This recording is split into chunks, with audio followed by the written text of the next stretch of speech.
Chapter 804. Zhang Ping sat next to Wei Ci and muttered, "I really don't understand why the people like the stories you write so much." Master Yuanjing's disciple was of such a high status, yet this fellow went to write stories from the streets. It was fine to write, but this fellow liked to whet people's appetites, squeezing out a little bit every day, making people's hearts itch. They wished they could lock Wei Ci in a small black room, give him a brush, ink, paper, and inkstone, and urge him to fill the table with bamboo slips every day. If he did not fill up, he would not be given food. After all, it's for the people to hear. If it's too choppy, they won't understand at all. Rather than that, it's better to use plain words. It's impossible for the people to be interested in content they don't understand. Since it's written for them, it's natural to cater to their habits. It can barely be considered an appreciation for both refined and popular tastes. If the people can understand and listen, then it's considered a success. In the eyes of outsiders, Wei Ci's actions were not proper. In reality, the school of novels was also one of the 100 schools of thought, but it was criticized and looked down upon. There was a saying in an ancient book, "The school of novels originated from the officials." Street talk was created by hearsay. In other words, the school of novels recorded the people's street talk and reported it to the higher-ups, but it was seen as unfashionable. In his previous life, Wei Ci was also prejudiced against it, but Her Majesty strongly promoted the school of novels and even supported a few famous scholars of the school. Her Majesty's actions provoked opposition and criticism from the imperial censor, but she did not care. Instead, she personally wrote a few books and used facts to slap the imperial censor in the face. Wei Ci thought about it carefully and realized her deep meaning. The school of novels was not necessarily unfashionable. Nowadays, the atmosphere was still rather open-minded. Some things could be done earlier, so there would be less resistance in the future. Hence, Wei Ci wrote a few short and medium-length novels under the pen name Layman Zaiki. He had the plot and the content. The plot was full of ups and downs, continuous and broken chapters that made others want to strangle him. It was not the Jiang dynasty now, where novels were still scarce. They were few in number, and the content was difficult. Ordinary people could not understand them at all. After Wei Ci considered the content and 3 views of the novel, he diligently got to work. The first story was about a female ghost who was wronged when she was alive. She was pitied by the gods and returned to the world in 3 days to avenge herself. The main character was a female. The second chapter was about a talented scholar and a beautiful lady. The talented scholar was just a bystander while the beautiful lady was a strong man. The main character was a woman. The third chapter was an inspirational anti-Japanese war novel based on Duke Su of the previous dynasty. It mixed the character of the lord, and the protagonist was a woman. Then, the commoners unanimously believed that Layman Zaiki was definitely a cute girl. Wei Ci, what was wrong? In short, under Wei Ci's promotion, a semi-official profession appeared in Wanzhou, a storyteller. Why was it a semi-official profession?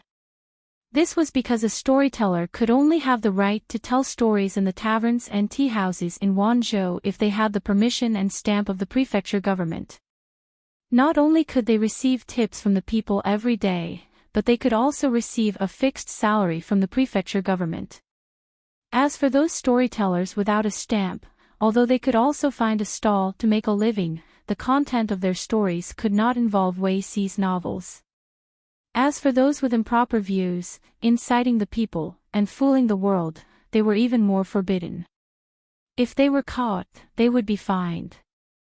Since Wei Ci wanted to use entertainment to control public opinion, he naturally had to try to regulate this industry. At first, many storytellers were not willing, but Wei Ci's novels were very popular with the people. Not only did the men like to listen to them, but even the idle women who knitted their sweaters liked them. Ordinary storytellers were not qualified to tell these novels in Wanzhou. In order to make a living, the storytellers simply took the open road of the prefecture government. Needless to say, this policy of the prefecture government was very useful. Not only did it provide the storytellers with the latest and most popular novels, but it also provided a fixed salary. The storytellers no longer had to worry about how their families would eat if they did not receive any tips one day. However, Wei Ci was a single person after all. Writing novels was limited to a hobby outside of work. He could not spend too much effort. After thinking about it, he looked for Qing. A novelist? Qing frowned. What do you want a novelist to write about? Wei Ci's literary talent was not low. Qing really could not figure out why he was going through all this trouble. Wei Ci had no choice but to explain his plan. Ever since Qing came to Wanzhou, he had been working hard on movable type printing and engraving printing. He also had to organize a large number of books that needed to be printed. He was very busy. To put it bluntly, Qing could be considered an older otaku. He did not work and could not distinguish between the 5 grains of rice. He did not understand the deeper meaning behind Wei Ci's actions. Wei Ci had no choice but to tear this plan apart and explain it to Qing in detail, hoping to get his support. As Wei Ci expected, Qing did not agree at first and was even quite angry. In Qing's opinion, writing books was a very serious matter. It was to educate the people and pass down a legacy for thousands of years. How could it be used for amusement? As for the novelist, Qing also thought that it was a low-class profession. The paper produced was not used to record the history of civilization, but was instead used to torment these things. Qing was so angry with Wei Ci that his beard was about to fly off. Qing scolded Wei Ci harshly. When his anger subsided and Wei Ci explained in detail, Qing's attitude slowly softened. Is this really as important as you say? Qing's heart wavered slightly. Wei Ci sighed and said, Mr. Qing, do you think ordinary people can understand the teachings of Confucius and Mencius? Even if you let the storyteller read it all day long, the people would not understand it. If they can't understand it, they will naturally not be interested. Only those that truly fit their current situation can be accepted by them. In my opinion, promoting vernacular books to ordinary people is not blasphemy. Mr. Qing, please think carefully. Qing's rationale was biased towards Wei Ci's words, but he still felt a little uncomfortable. As a last resort, Wei Ci could only take Qing to a tea house. There happened to be a story being told there, and the people below were fascinated by it. Qing looked at it and was silent for a while. Wei Ci said, Mr. Qing talked to them about the teachings of Confucius and Mencius. Almost no one knows, but ask the people about the contents of the book. Even if they only heard it once, they could recite it as if it was their family's treasures. You can think that I'm being too unorthodox, but I still have to say this. Mr. Qing wants to pass on your family's collection of books and spiritual treasures to future generations, but if the people can't understand it, it can only benefit a few people, and not all future generations. The school of novels is indeed not popular, but times have changed. Mr. Qing, why don't you watch from the sidelines and wait for a while? Qing felt a flash of inspiration in his mind, so fast that he almost couldn't catch it. Forget it. I'll find a few for you. Qing looked anxious and agreed to Wei Ci's request. By the time everything was on the right track, it was already early summer. The provincial government received news that their lord was already at the border of Wanzhou and would be back in half a month. Along with this news, Wei Ci also heard about the great victory at Jiamen Pass and the capture of Fu Wang. Wei Ci raised his brush and paused. Ink dripped down, forming black dots. Chapter 805. What's wrong? You don't look too good.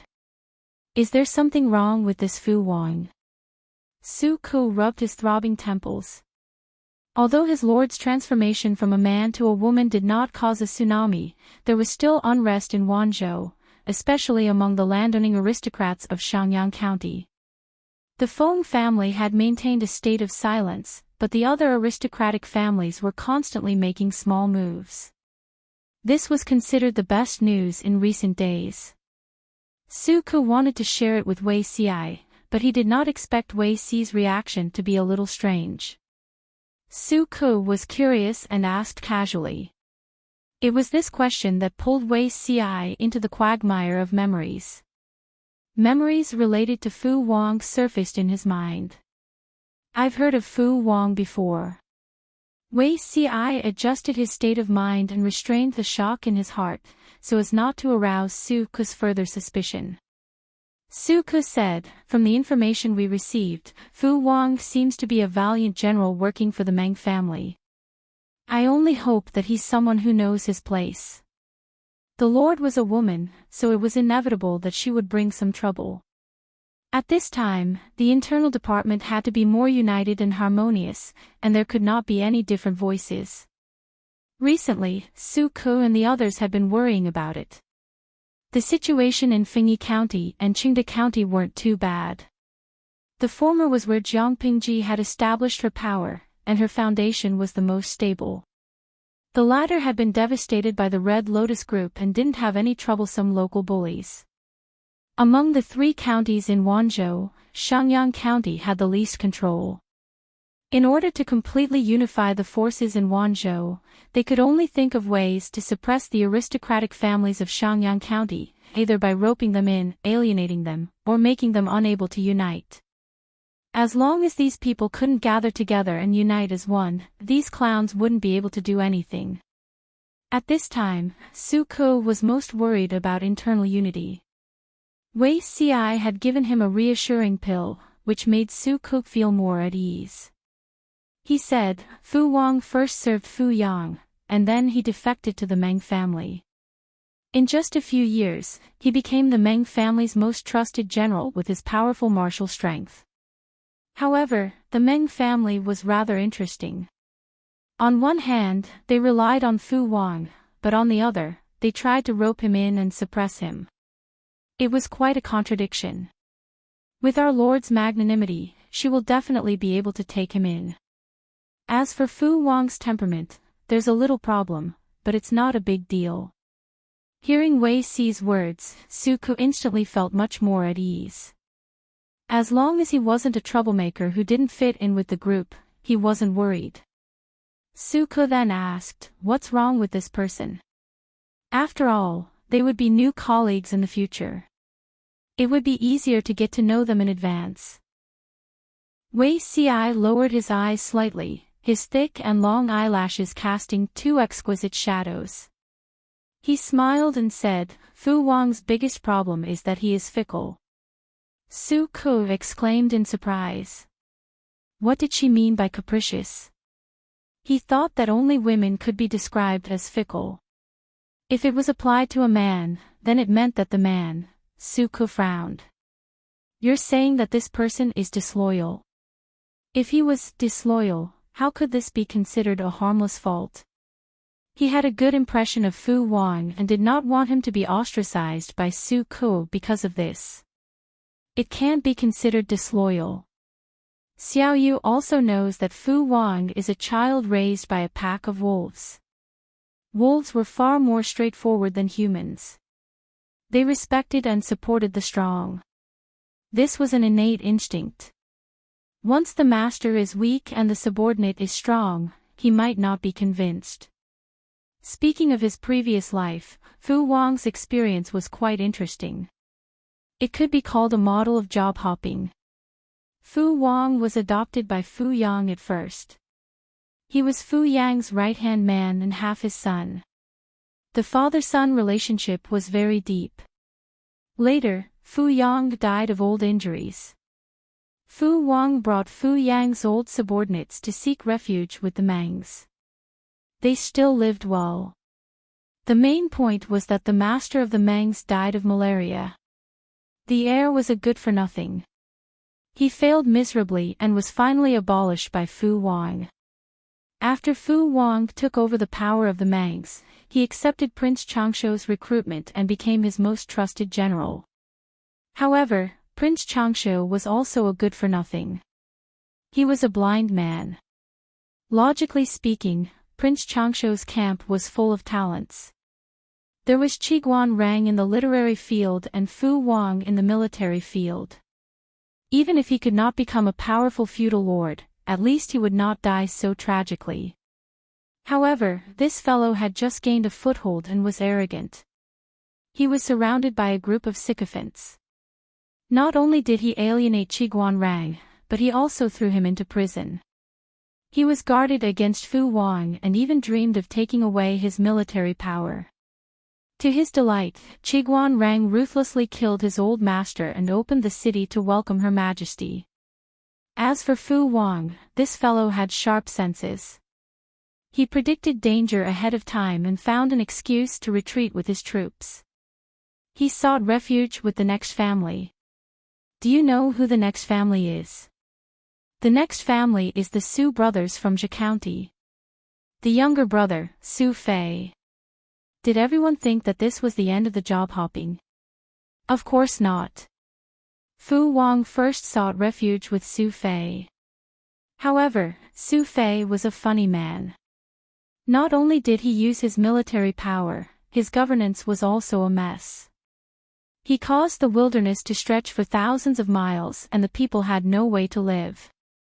Even when Fu Wang joined with his troops, he was still unable to turn the tables on Su Bei. In the end, he still lost. After Su Fei lost, Fu Wang accepted Su Bei's recruitment. Speaking of this, there was a small incident that had to be mentioned. Su Bei's strategist, Han Yu. Yes, he was Wei Si's senior apprentice brother in name and one of Master Yuanjing's outstanding disciples. Han Yu said, Fu Wang is a violent person with few responsibilities. He is arrogant and lacks loyalty. He is a capricious villain and cannot be used. If it wasn't for the fact that Su Bei lacked capable subordinates at that time, Fu Wang might have been killed. Because of this dispute, Fu Wang and Han Yu had a very bad relationship and had frequent conflicts. Later, when Su Bei was defeated by Her Majesty, he used some tricks to recruit them. Han Yu still cared about his old master and rarely gave advice to Her Majesty. Fu Wang, on the other hand, seemed to have been injected with chicken blood and had a second spring. At that time, many people were waiting for Fu Wang to jump ship again. In the end, Fu Wang led a team of tigers and wolves.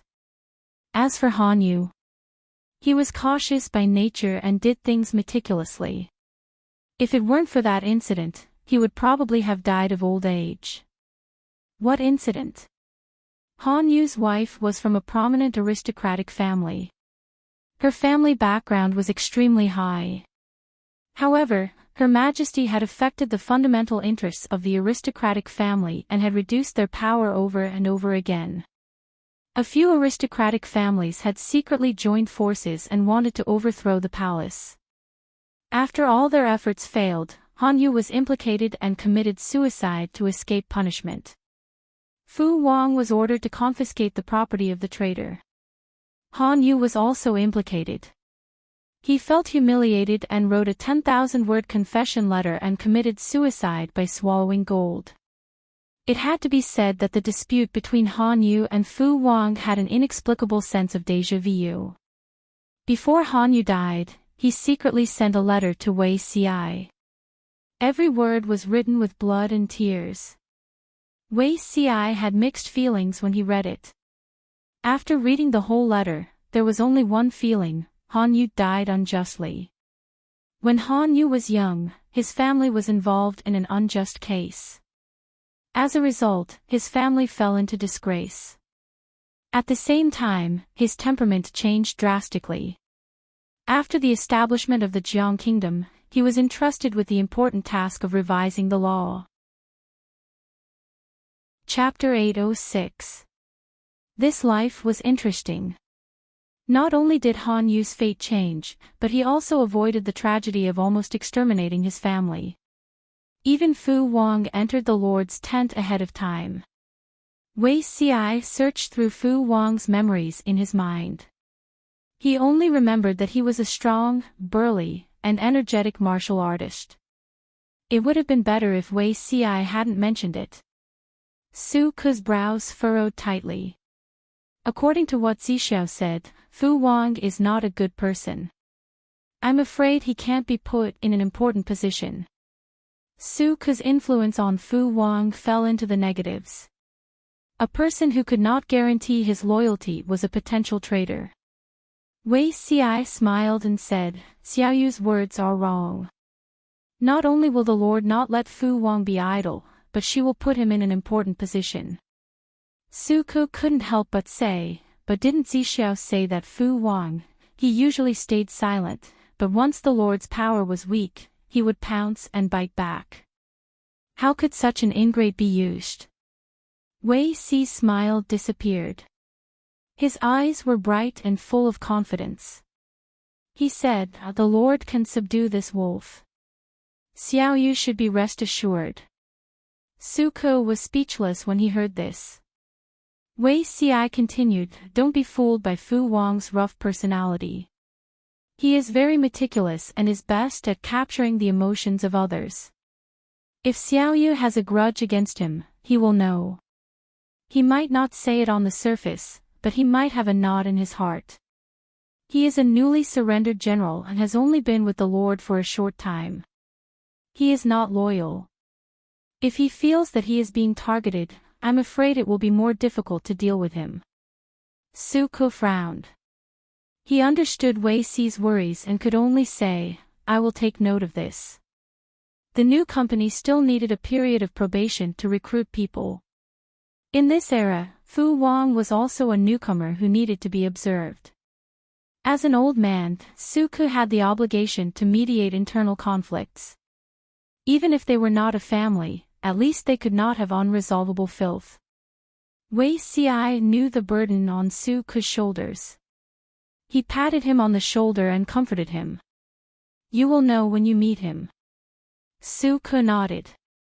As the magistrate of Chongzhou, Lu Shi and Jiang Pingji did not take the same route to Wanzhou.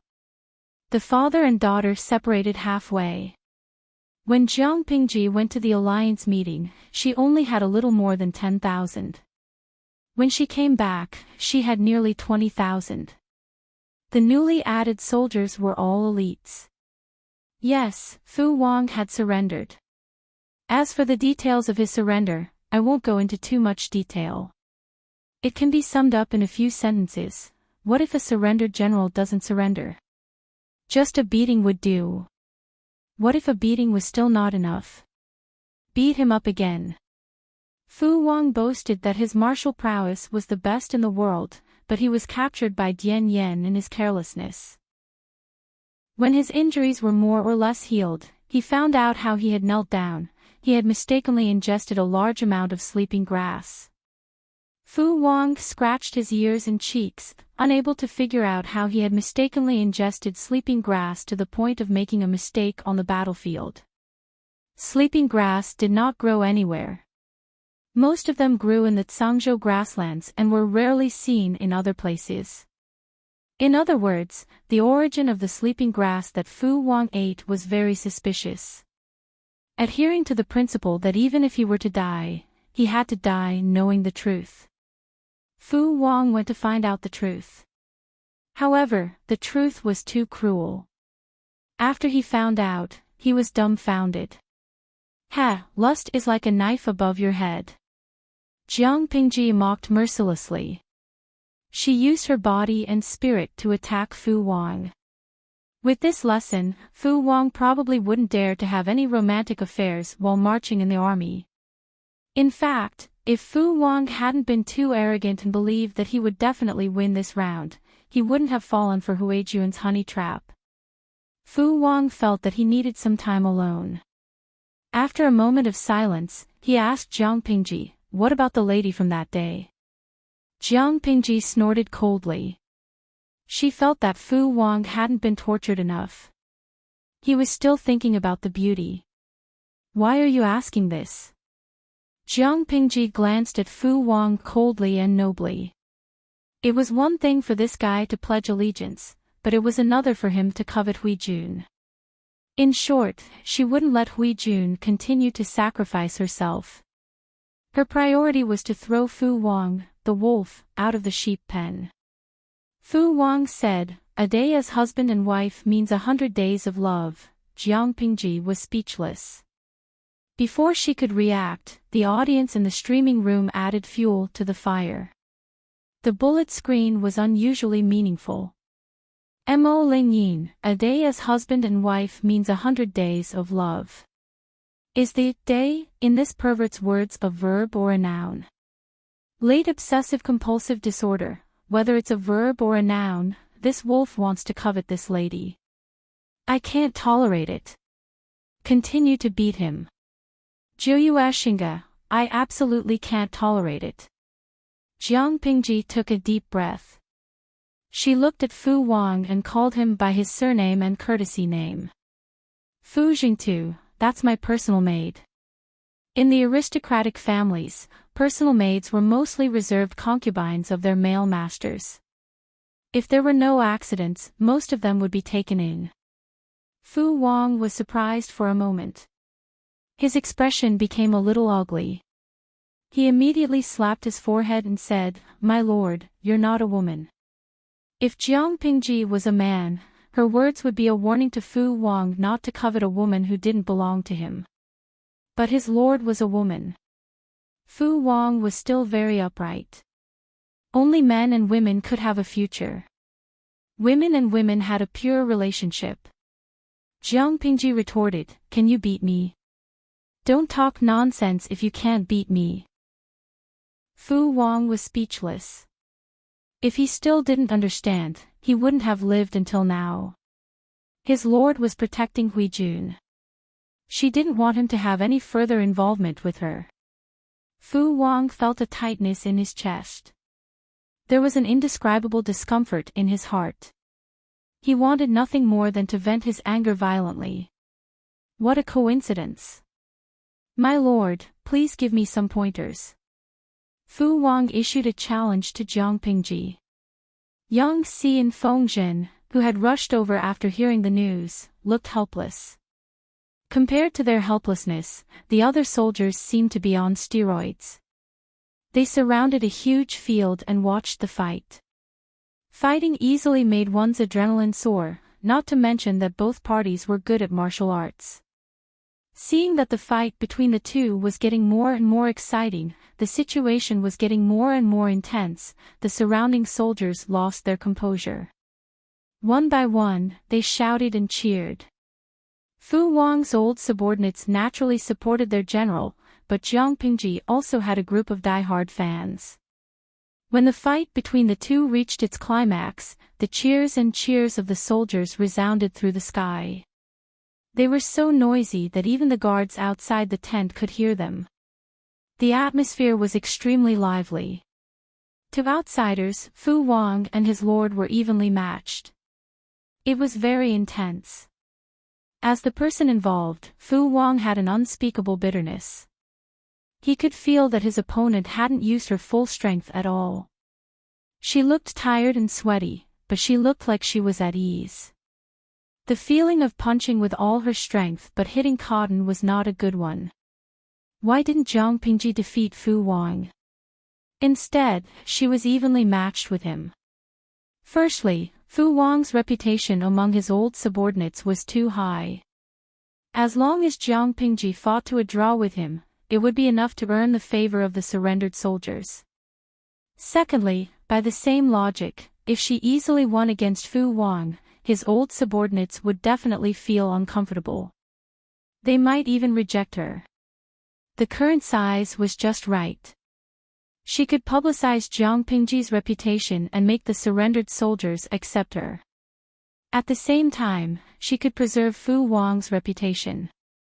Fu Wang was carelessly punched twice in the face. There was blood at the corner of his mouth and his eyes were bruised. Hui Jun was embroidering children's shoes in a low-key manner in the tent. When she heard the thunderous cheers outside, she could not help but look around curiously. What happened outside? My lord and General Fu are fighting. They're fighting. Hui Jun rolled her eyes and asked, I heard that General Fu is brave and good at fighting. Is my lord injured? The person replied, My lord suffered some minor injuries, but it's not a big deal. Chapter 807. Am I hurt? Hui Jun was in a trance. When she came back to her senses, she felt a sharp pain on her fingertips. She gasped in pain. Looking down, she saw a bright red bead of blood on her fingertips. You're slightly hurt. Where are you hurt? Hui Jun forced herself to calm down. She put the embroidery needle and the half-finished shoes into the basket and was about to get up. I'm not hurt much. I was just scratched. Just stay here and don't run around. Jiang Pingji came over at that moment. Her face was flushed, and her cheeks and neck were covered with hot sweat. She looked like she had just been fished out of the water. When she came, the female soldier who passed the news blushed. She bowed and retreated reluctantly. Jiang Pingji was puzzled. Hui Jun was stopped by Jiang Pingji when she got up. She could only sit back down, but she did not stop talking. I heard you fight with that brute Fu Wang just now, didn't you? Where are you hurt? If not for her introverted nature, she really wanted to crawl over and examine Jiang Pingji carefully. Although Fu Wang was a boorish man, he was not weak in martial arts. He was tall and burly, like a small mountain. In comparison, her Lang Jun looked especially delicate and pretty. Two Lang Juns together were not as strong as Fu Wang. How could Hui Jun not be worried? The weather was getting hotter. Jiang Pingji had already impatiently rolled up her sleeves and trousers. She still felt uncomfortable. She took the wet handkerchief from Hui Jun and wiped the sweat on her cheeks, neck, and arms. Only then did she feel slightly better. Jiang Pingji smiled and said, Don't listen to other people's hearsay. Where are you hurt? Her smile was too pure. Even others could be infected by her smile. They would even smile knowingly. That purity was not like a blank piece of paper. To be precise, it was the clarity of seeing through the affairs of the world. You're still denying it. Hui Jun looked carefully. Her sharp eyes noticed that Jiang Pingji's wrist was redder and swollen than usual. There were some finger marks. It was only because the sun was strong and her skin was tan that it was not obvious. Apply some medicine to reduce the swelling. Looking at Hui Jun, who turned to look for medicinal wine, Jiang Pingji did not know whether to laugh or cry, but she could only let her be. Jiang Pingji held her chin with one hand. While waiting, she glanced at the streaming room that she had ignored for a long time. Today's live broadcast room was still very lively. Jiang Pingji and Fu Wang fought with their bare fists. The audience expressed that the streaming that day was of high quality.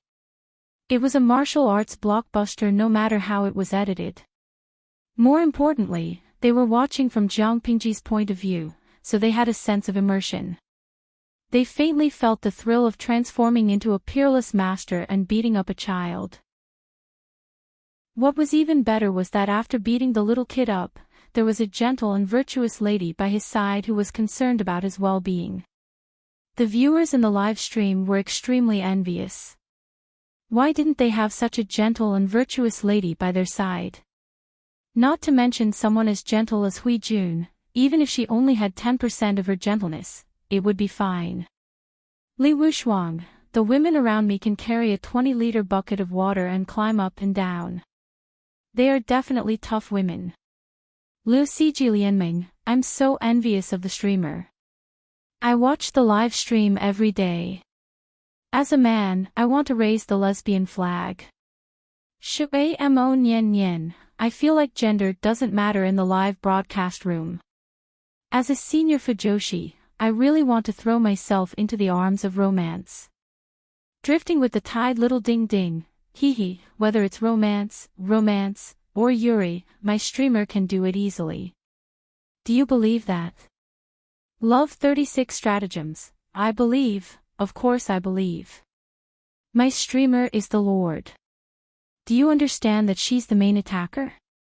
Jiang Pingji could not help but sigh silently as she watched the live stream move in a strange direction without looking back. Hui Jun helped her untie the cloth that was wrapped around her right hand. The ugly black mark was tightly attached to her palm and the back of her hand, like a birthmark. She sighed and said, "The palace's secret prescription doesn't work either." It's still the same. Every time Hui Jun saw the black mark on Jiang Pingji's right hand, she felt the urge to have goosebumps all over her body, but Lang Jun did not care at all. Jiang Pingji said, "This isn't a suntan. The whitening powder you used naturally won't work." The black mark was the level 9 loyalty talisman. As long as the mark was still there, it could always attract the woman from another dimension. Hui Jun sighed and carefully applied some medicinal wine to reduce swelling on Jiang Pingji's wrist. While applying the medicine, she said, "Lang Jun, don't bother with that boorish man. He's a rough and worthless rock. It won't hurt if he bumps into it." No matter how much a rock was thrown away, it would not hurt, but if a fine scratch was added to the unparalleled beauty of the world, it would be heartbreaking. Jiang Pingji agreed verbally and looked at Huijuan's lower abdomen. She said, "The conditions during the march were simple and crude." Fortunately, she was obedient.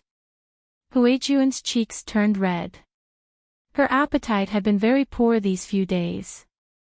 Everything she ate felt disgusting and nauseous. Lang Jun told her that she really had a child in her stomach.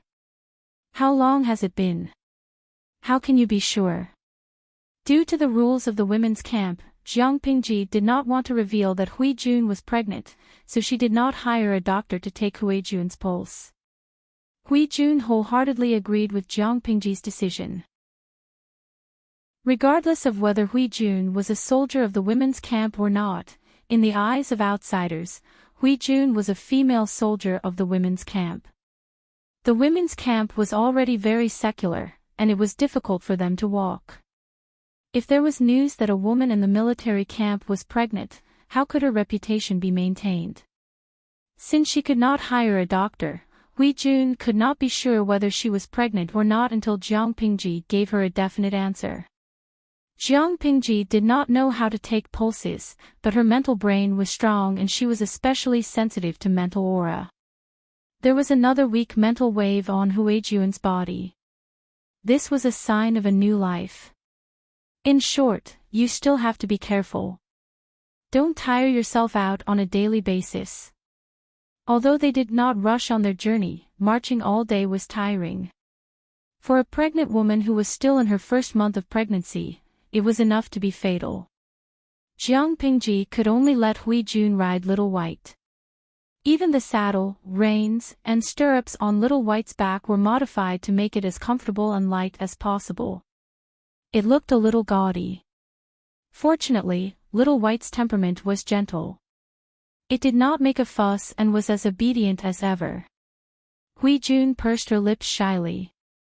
A gentle smile hung on her face, as if she was enveloped in a holy light. Jiang Pingji could not help but smile knowingly when she saw it. She sincerely hoped that this would be the starting point for Huijuan's brand new future. She would not be entangled in the quagmire of the past. There were still 10 days before the slight heat. Jiang Pingji finally returned to the base camp that she had not seen for half a year. Half a year had passed. Qingde County, which had been ravaged by the flames of war and destruction, slowly regained its vitality. Young people who had escaped the flames of war returned one after another. Because they had caught the tail end of the spring plowing, the faces of the people there finally had a healthy blush and relaxed smile. Fingyi County was full of vitality. The wasteland that had been cultivated was already filled with crops. It was full of vitality. Farmer men and women plowed the fields while children played and frolicked.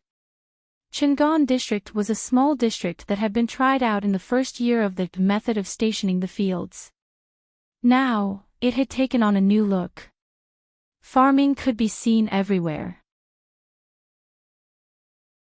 Chapter 808. Wei Xi's governance was indeed very good.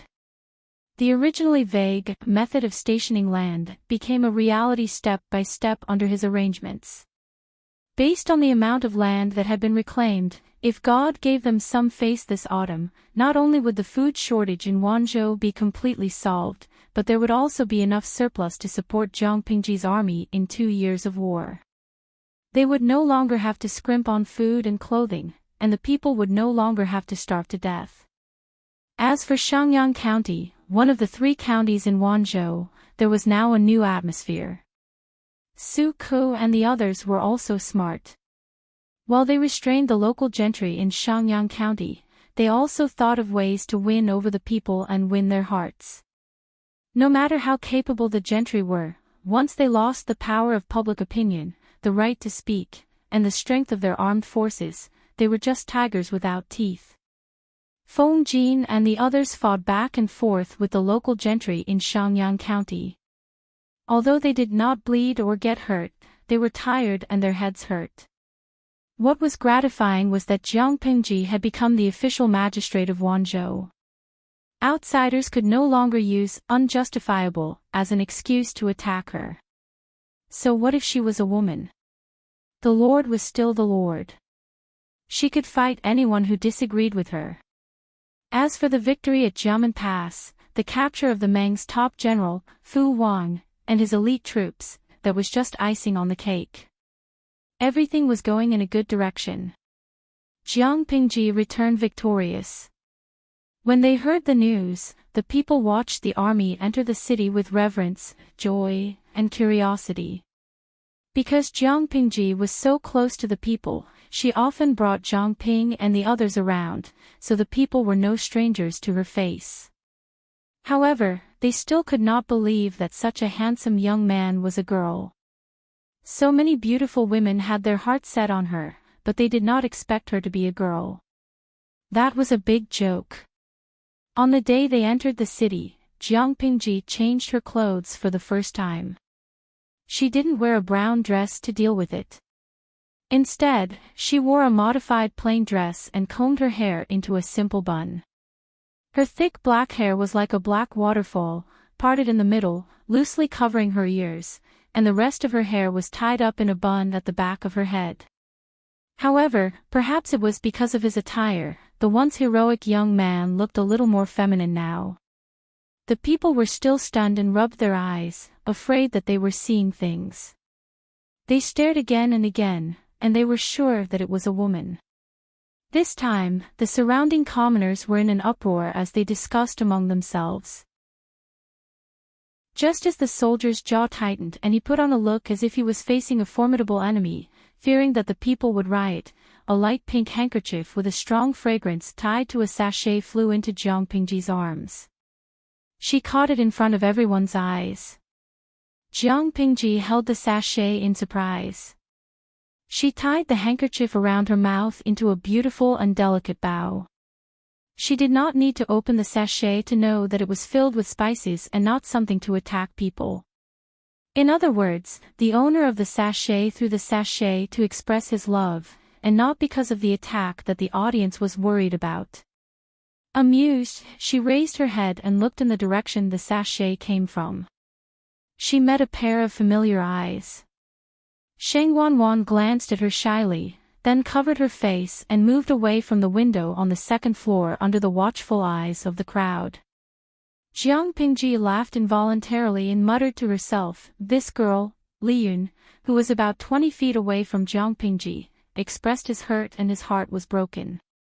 He had expressed his feelings to Sheng Wanwan before he left for the war. Why was the one who received the sachet and confessed his feelings after returning from the war? "I feel wronged, I feel bitter, but I can't say it out loud." Li Yun's heart felt stifled. His handsome face drooped, like a rooster that had lost a fight. Sheng Wanwan's action was like a command.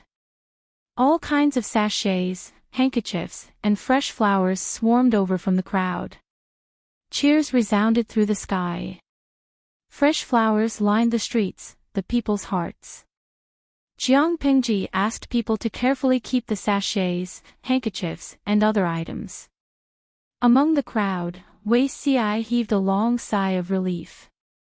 "Thank you, Lady Wan, for your help." Even though he had made many preparations, Wei Xi was still worried that the people would not be able to accept his lord's gender. For this day, he had secretly asked Sheng Wanwan to be his gunman. It was not right to say that she was his gunman. Even if Wei Xi did not look for Sheng Wanwan, she had planned to throw the sachet at him, but she did not intend to be so high profile. How can Master Wei be so sure that once someone takes the lead, the people will jump with joy and cooperate? Sheng Wanwan left quietly while the crowd was cheering. She happened to bump into Wei Xi, who was preparing to welcome Jiang Pingji. The people have a good impression of our lord, but most of them follow blindly. If no one takes the lead, the others will only respond in silence. Wei Xi said calmly, "Lady Wan has set a precedent. The people who have long been prepared but dare not do anything will also be encouraged." He was afraid that one or two scumbags would sneak into the crowd, so he had asked the people guarding the city to be more vigilant. Fortunately, the result was good. The people knew how to repay kindness. The scenes that Wei Xi was worried about did not happen. He was relieved. Sheng Wanwan sighed with a smile. Master Wei has planned a lot for Lanting. Hearing that, Wei Xi's earlobes were tainted with a suspicious red color, but Sheng Wanwan did not notice. Even if she did, she would only think that it was because the weather was too hot. The king's worries and the minister's toil. The king's humiliation and the minister's death. As a minister, I should do my best and sacrifice my life for him. Wei Xi dealt with it calmly. Sheng Wanwan could not help but feel moved by his noble character, unquestionable integrity, and loyalty. With the fragrance of horseshoes, she took off her armor and returned in brocade clothes. Amidst the cheers of the crowd, Jiang Pingji rode the tall and mighty little white through the main street. The soldiers on both sides of the road straightened their backs. Regardless of her appearance, just her vigorous spirit revealed the demeanor of a mighty leader. The cheers of the people grew louder and louder. Jiang Pingji was very popular, but the other generals who had won the war were not left out. Among them, Li Yun was the most popular. Unfortunately, there were thousands of sachets, but the one he wanted was not among them. #my grievance #welcome, my lord. Everyone who could be there had arrived. Everyone had fully squeezed out their energy and physical strength. They had spared a few days just for this day. Jiang Pingji jumped off the horse and helped them up one by one. She said, "Thank you for your hard work." She did not spend much time fighting at the front lines. She was quite free when it came to making a fuss. Didn't you see that Fengjin had put on 2 sizes? In comparison, there were a lot of things to do in Wanzhou. The few people who stayed behind were the ones who were suffering. With her words, everyone's heart was at ease. It was as if they had poured a bucket of ice water during the hottest days of the year. Their whole bodies felt refreshed. After settling down the soldiers, Jiang Pingji could finally return to the district headquarters that she was familiar with. Honestly, even war was not so tiring. Therefore, whether it was money or this life, she did not like such a tiring scene. After entering the district headquarters, everyone sat on the left and right sides of the room. The atmosphere was a little awkward. It was because they were not used to it. Their lord had changed her gender when she went out.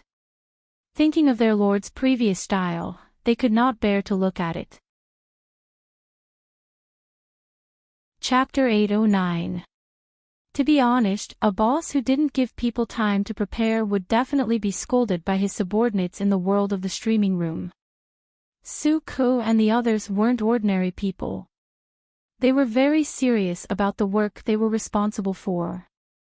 How could they be said to be unprepared? Jiang Pingji asked everyone. The development of Wanzhou was better than expected. This couldn't be separated from everyone's busy work. Thus, she said, you've all worked hard for the past 6 months. When the matters in Wanzhou are settled, I'll definitely let everyone relax for a few days. Except for a few ignorant newbies, the other old people had an expression that said, you've all worked hard for the past 6 months. Rest days. Haha, before saying this, spit out the 7 days of rest from last year's New Year. Not only were they complaining in their hearts, but the audience in the streaming room also helped to crusade against Jiang Pingji. She probably realized that what she said was a little fake, so she simply changed her method. Jiang Pingji's methods of rewarding people were nothing more than giving them bonuses, increasing their salaries, and giving them property deeds. When the newbies who didn't know what was going on saw it, they only felt that this lord was extremely generous and rich. In fact, let's not talk about it. It's all tears. Realizing that everyone wasn't in high spirits, Jiang Pingji decisively changed the topic and asked about the farming situation in Wanzhou. Farming had always been thrown to Li Yun. However, since Wei Xi, the all-rounder, joined, the matter of farming was thrown to him. Fortunately, this guy had the ability to multitask and work in 2 hands. Otherwise, he would have collapsed from exhaustion. Wei Xi was in charge of farming, so the job of presentation was naturally handed over to him. Wei Xi stepped out of the ranks. He kept his gaze slightly downwards, not daring to look directly at her face. Others felt that their lord's face was too out of character and felt uncomfortable looking at it too often. However, Wei Xi was afraid that the scene would bring back memories, so he became more and more immersed in the past. Her voice came from above his head. It wasn't hoarse, nor did it have any lingering tiredness. Instead, it was full of vigor and sonorous. In an instant, Wei Xi calmed his mind and returned to normal. His tone was calm as he truthfully reported the situation in the 3 counties and 9 districts of Wanzhou. He even made a rough estimate of the rice for the autumn harvest. Only old farmers who had farmed for many years could accumulate rich experience over the years and have a certain estimate of the harvest. It was evident how much effort Wei Xi had put into the matter of farming. Jiang Pingji said, Zixiao, you've worked hard.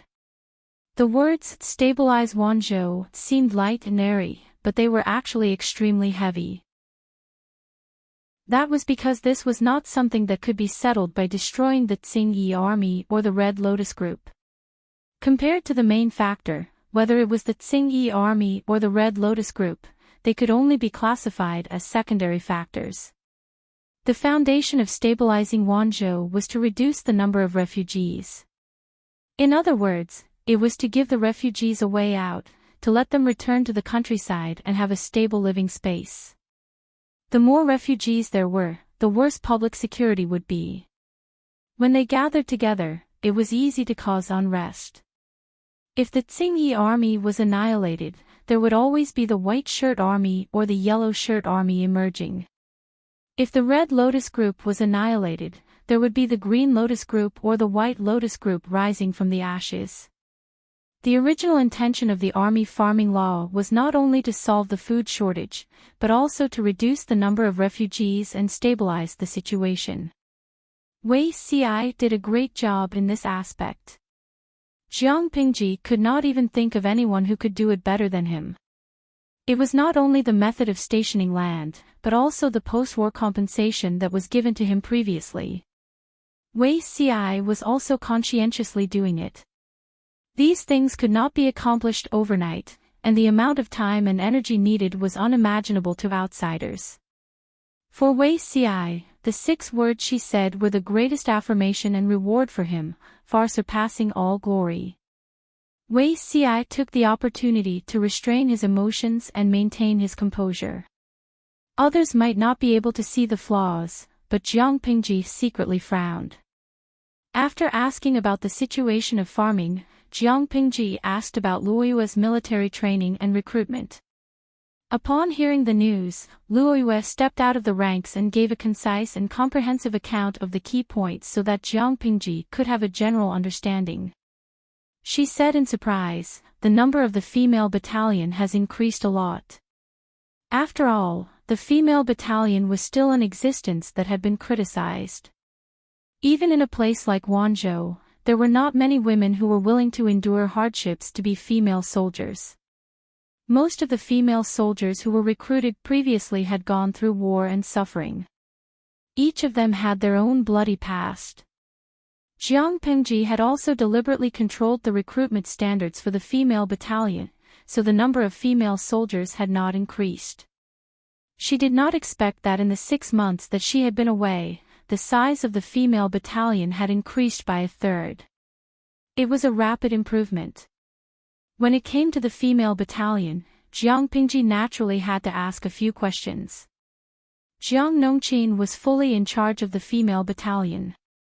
Luoyue only knew the general situation. He still had to ask her about the specific details. After not seeing her for half a year, Jiang Nongqin's skin was darker than before, but her brows were more resolute, like a wildflower in a thicket. Even though she had gone through hardships, she could still bloom proudly. Jiang Nongqin's requirements for the female battalion were far stricter than Jiang Pingji's. If she was satisfied, the development of the female battalion was obviously very good. As for the strange increase in the number of female battalion, this is due to Mr. Wei's efforts, Jiang Nongqin said. Jiang Pingji was stunned for a moment. She asked Wei Xi what he had done. Why did it affect the female battalion? After asking carefully, she found out that this fellow did not find it troublesome. He even tormented the storyteller and wrote some vernacular novels. It was this kind of vulgar thing that was unrefined in the eyes of others, but it actually made the people of Wanzhou obsessed. There were even many loyal listeners who believed in the characters written by Wei Xi. They all felt that it would be good if women could achieve success like the people in the novels. The content of the novels was too nonsensical and unrealistic. Uncultured. Wasn't Su Gong, who was awarded the title of Marquis in the previous dynasty, a woman who was born as a general? Wasn't there Lord Lu Shi, a woman who was born as a general? Going back further, during the chaotic times of the 16 Kingdoms, there were countless famous heroines. The characters in Wei Xi's novels all had archetypes. Under the influence of the novel, some people changed their prejudice against the female battalion. This also set a positive example for the reputation of the female battalion. Hearing this answer, not only was Jiang Pingji surprised, but the audience in the streaming room was also in an uproar. The pioneer of the vernacular novel, Wei Xi, you're going to heaven. My husband Yi Buxiu, Beauty Xi should change his name. Just call him Lu Xi. Running Argon, God, Lu Xi. Mr. Lu Sun is called Zhou Shuren, okay? Even if he changes his name, it should be Wei Shuren.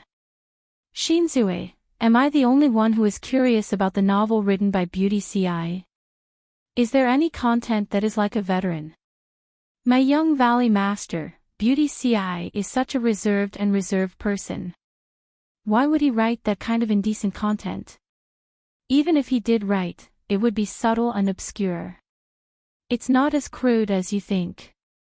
He directly wrote about reproduction. How vulgar and obscene. Summer departing Xiangdu, reserved. For example, a golden hairpin knocks on a jade pillow, fragrant sweat drenches silk clothes. Or, indulge in love during the day, make friends with you in my dreams at night. Or, loose makeup, messy hairpins fall off. Not a single word is obscene, but the content is very obscene. Chapter 8:10. In a trance, everyone had an illusion, as if there was a dirty train roaring past their ears. They really didn't know where the other party found so many poems with so many connotations. Or were the ancients also experienced in terms of sex? Shameless chin, crooked. Are you talking about demons and spirits? There's an experienced driver here, the situation is already out of control. The audience in the streaming room cheered for Wei Ci. They were curious about how such an ancient gentleman, who stood tall like an orchid and smiled like the bright moon in one's arms, would look like when he wrote erotic stories. They were so curious that they couldn't wait to encourage Jiang Pingji to read it now. They would definitely catch up. As the saying goes, amateurs watch the show, while experts see the artistry. Jiang Pingji could see the deeper meaning behind Wei Ci's move. In her opinion, simple and clear vernacular was an important part of opening the people's wisdom. She didn't expect Wei Ci to bring it up in such a form. That's good.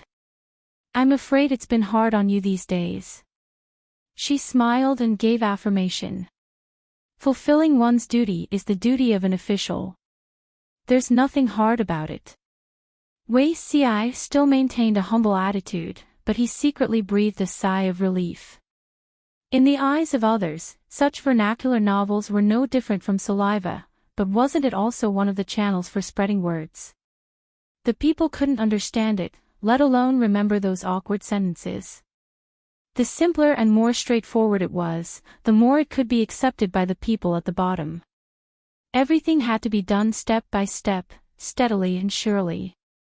This was even more so when it came to opening the people's wisdom. Instead of forcefully instilling great principles into the people, it was better to hide the principles in stories and guide them to explore them. Of course, not every story could be spread randomly. Wei Ci strictly controlled this aspect and even planned to gather a group of novelists to be in charge of this content. In order to expand his influence, he specially asked for Prime Minister Chang's help. Now that he had the support of his lord, he was confident that he could do this better. As for those who criticized him behind his back for associating with unfashionable people, Wei Ci smiled mockingly. He couldn't be bothered. Jiang Pingji asked around and had a general understanding of the situation in Wanzhou, but she looked around and her gaze fell on Qing Yuan, who was seated in front of her. She asked, Gong Liao, is Mr. Qing not here today? Qing Yuan was Qing Cheng's second legitimate son. His courtesy name was Gong Liao. He had been in Wanzhou for less than half a year, and his performance had been remarkable. Considering his age, he had done quite well. With a gentle and humble temperament and a sincere and meticulous way of doing things, he would be popular no matter where he was. Qing Yuan replied, My father caught a cold last night.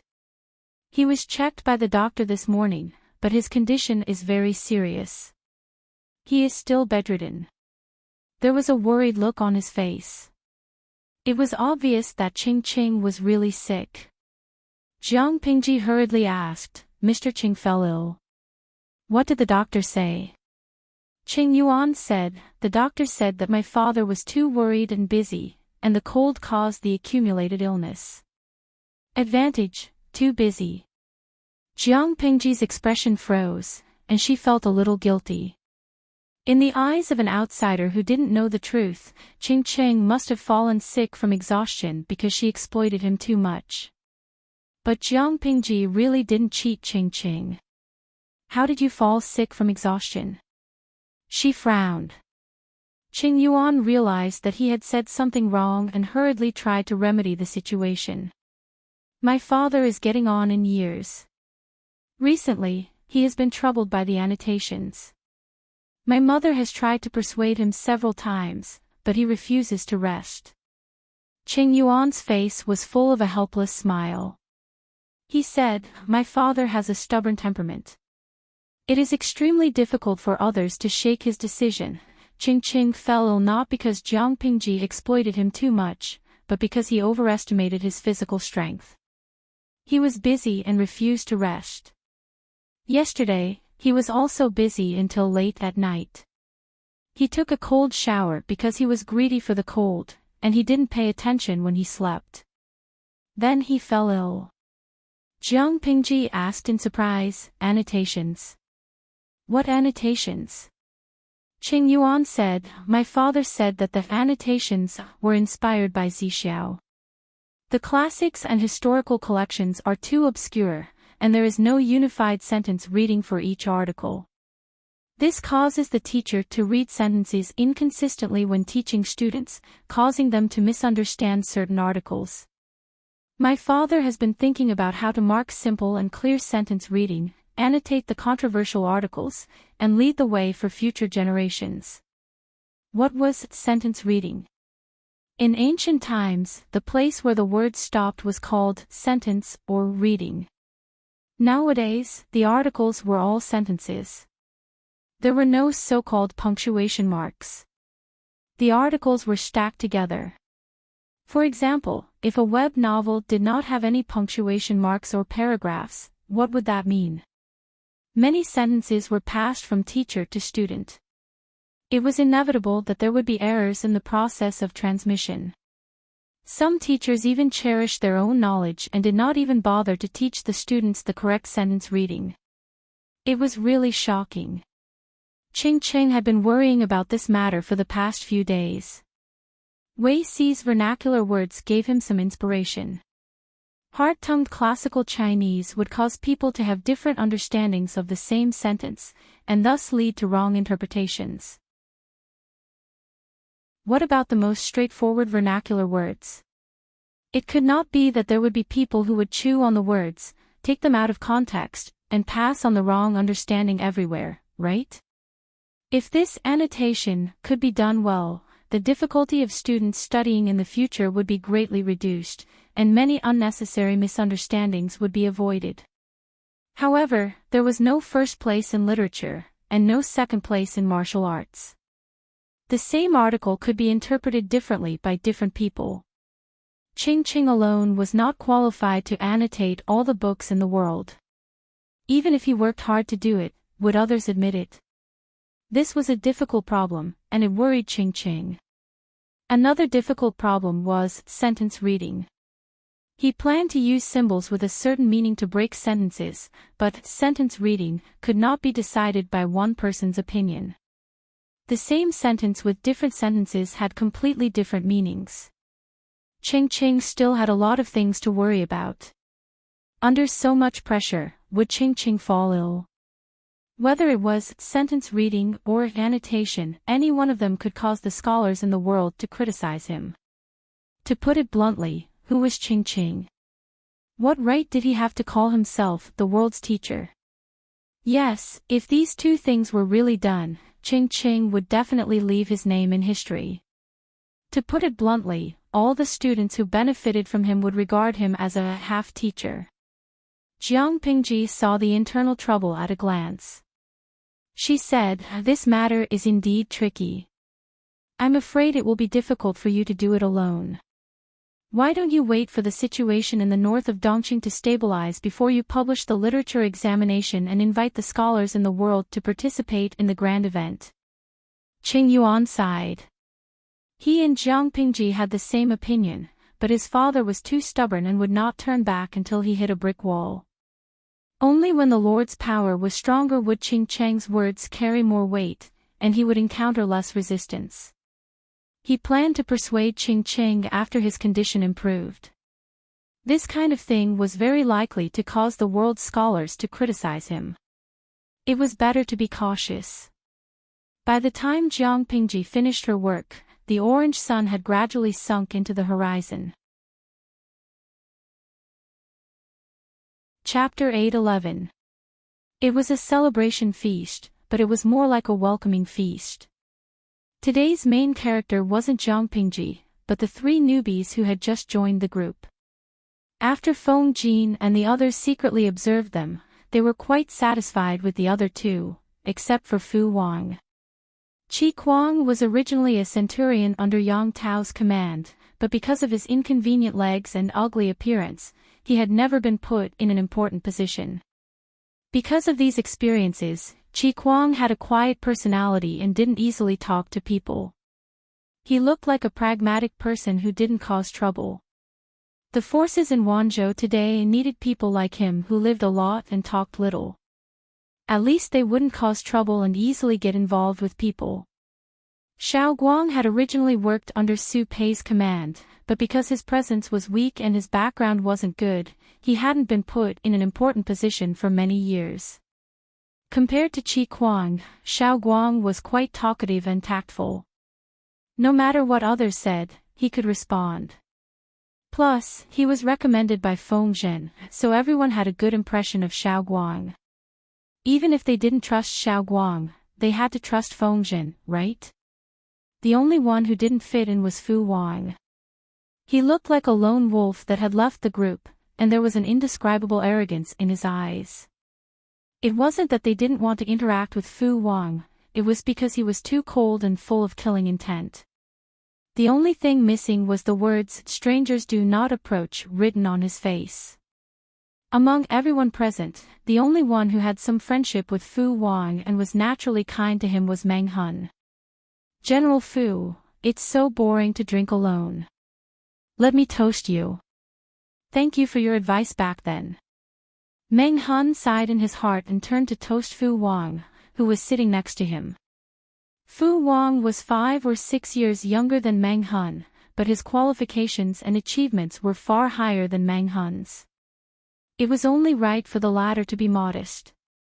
"You and I are of the same generation, so there's no need to be modest." Fu Wang glanced sideways and saw the kind smile on Meng Hun's face. The unhappiness in his heart mostly dissipated. He picked up the wine cup on his table, and the two of them downed the wine in one gulp. Meng Hun wanted to sound out Fu Wang.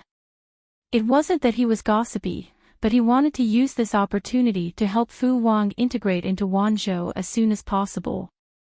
He smiled and said, "Since General Fu has said so, I won't be modest. If we can be friends of the same generation, of course, I'd be more than happy." Fu Wang did not utter a word and poured himself a cup of wine. Meng Hun asked, "You didn't look worried just now. Did you encounter something difficult?" Fu Wang said with slight disappointment, "Since it's a celebratory banquet, there's no singing and dancing to liven things up, and there's no music to warm things up. It's really boring." Hearing this, Meng Hun smiled awkwardly but politely. Singing and dancing. His lord was too stingy. She didn't pay for dancers and singers at all. She wanted to see the content of the performances at the banquet. "All right, I'll go prepare it myself." Thinking of his lord's conduct, Meng Hun felt powerless. He couldn't help but lower his voice and complain, "I'm afraid it's impossible for General Fu to watch singing and dancing." Fu Wang raised his eyebrows, his gaze becoming more serious and inquisitive. "What do you mean?" "My lord always says that she doesn't feed idlers, so why would she be willing to spend so much money on singers and dancers? If General wishes to see a song and dance, I'm afraid that you can only watch a group of men playing with their throats, or Han Mei brandishing his spear, or Dian Yen brandishing his axe. Zixiao's painting skills are not bad, and Huayu's zither skills are outstanding." Fu Wang, if Fu Wang's inner voice could be translated into subtitles, it would probably be, he felt that he had entered an abnormal group of crazy demons. She could even skip singing and dancing, and she even asked her subordinates to prepare their own entertainment programs. Such a lord would be doomed sooner or later. That. Fu Wang suddenly remembered that Meng Hun had been with Jiang Pingji for a long time, dating back to when Jiang Pingji was still an ordinary scholar. His attitude changed because of this, and he became closer to Meng Hun. "There's something I want to ask you in private." Fu Wang approached Meng Hun and lowered his voice. The surroundings were filled with the noise of drinking, and laughter. His and Meng Hun's movements were inconspicuous. Meng Hun suddenly became more spirited. He said, "General, you don't have to be so polite. As long as it's something I know, I won't hide it from you." Fu Wang thought about it and asked a little embarrassedly, "Do you know how many maids the Lord has?" Meng Hun, he had been mysterious for so long just to ask such a question. Meng Hun coughed lightly and thought carefully. He was afraid that Fu Wang had taken a fancy to the maids around his lord.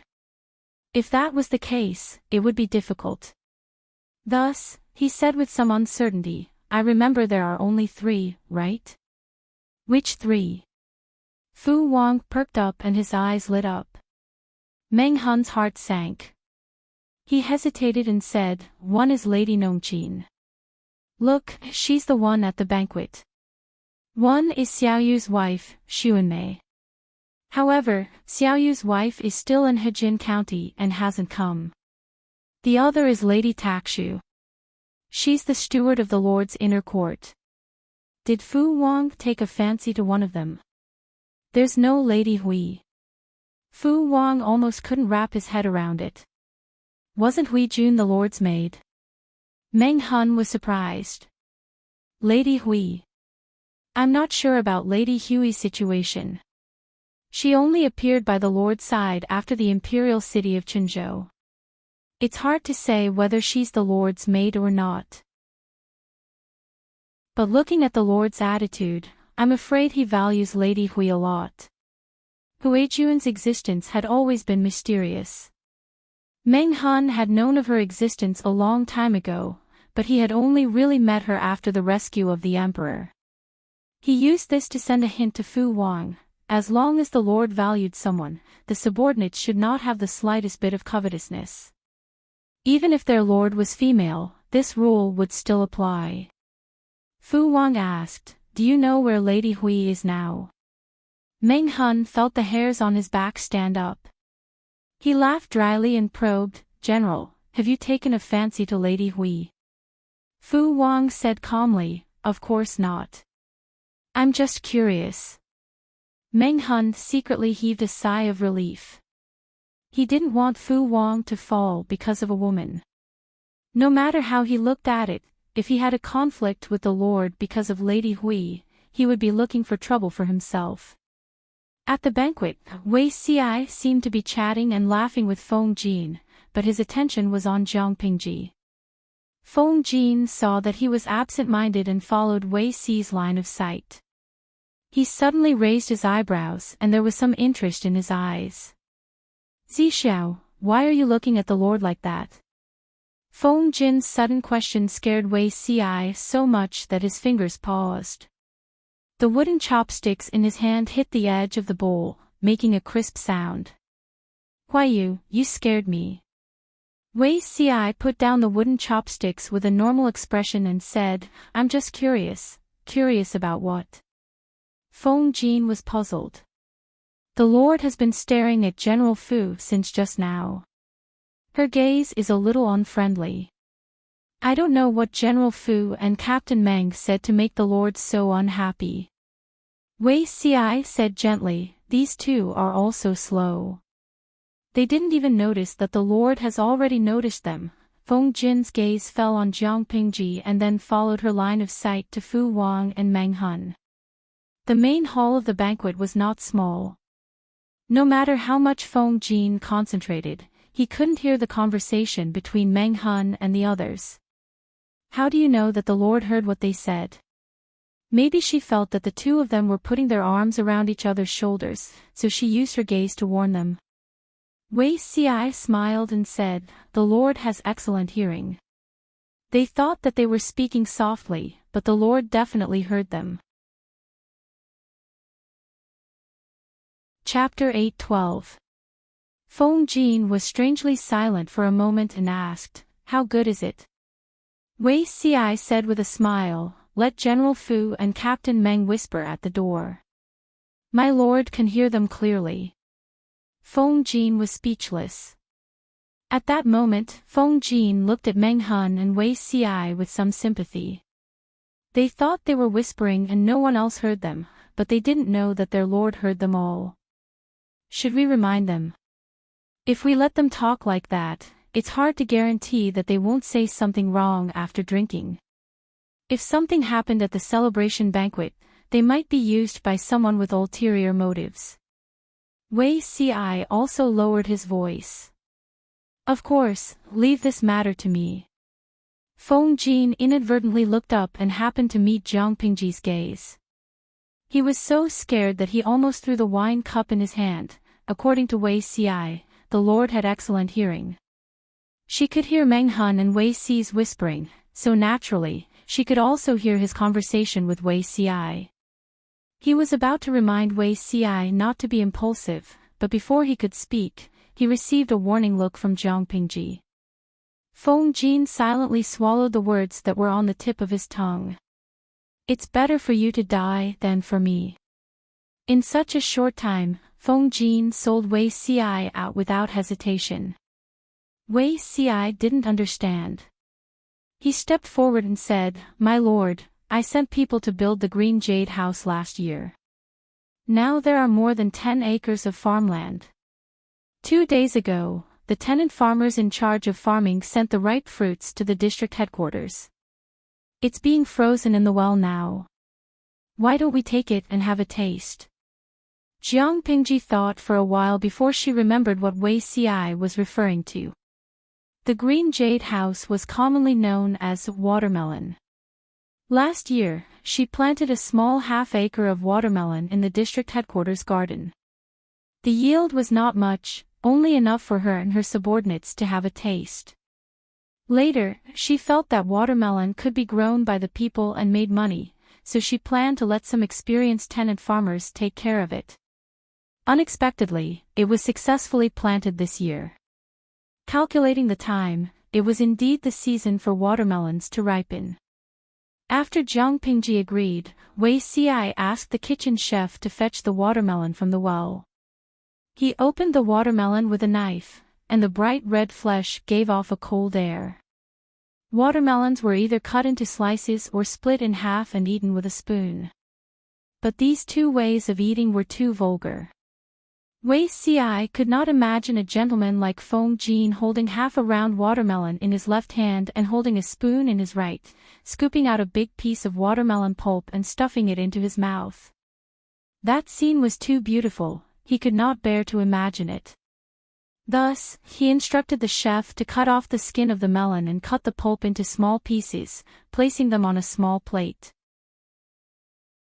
It was convenient to eat and also very pleasing to the eye. More than 10 mu of watermelons have been planted. What's the yield of each mu? Watermelons could only be found in small countries in the western region. If Gu Axayan had not brought a few live seedlings to Jiang Pingji would not have been able to eat them. Apart from the few newcomers, the rest of the people present had only eaten a little last year. Wei Si reported, 1 mu has about 5,000 caddies, 5,000 jin. When everyone heard this number, they were speechless. This production was really high. Fu Wang ate a small piece.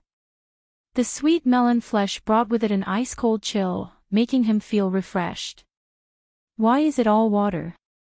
Looking at the pieces of melon flesh, he thought that it was like an ordinary fruit. Who knew that when he bit into it, it was all juice? But the fruit was quite delicious, and he finished a plate in a short while. Watermelons are like this. They quench thirst and relieve heat in summer. Jiang Pingji was quite satisfied with the yield of watermelons per mu.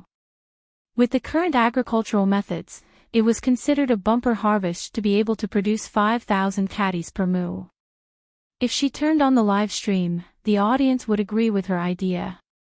In the world of the live stream audience, the yield per mu was about 7,000 to 10,000, depending on the type of watermelon.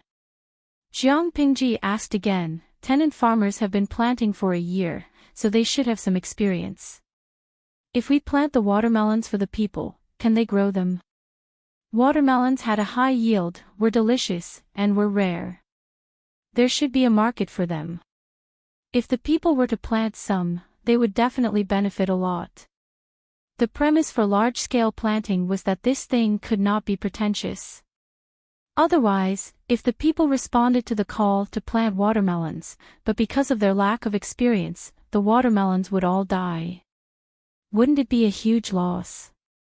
Wei Xiai responded smoothly, as if he had already expected this question from Jiang Pingji. He replied seriously, tenant farmers have been taking care of it for a year, so they have some experience.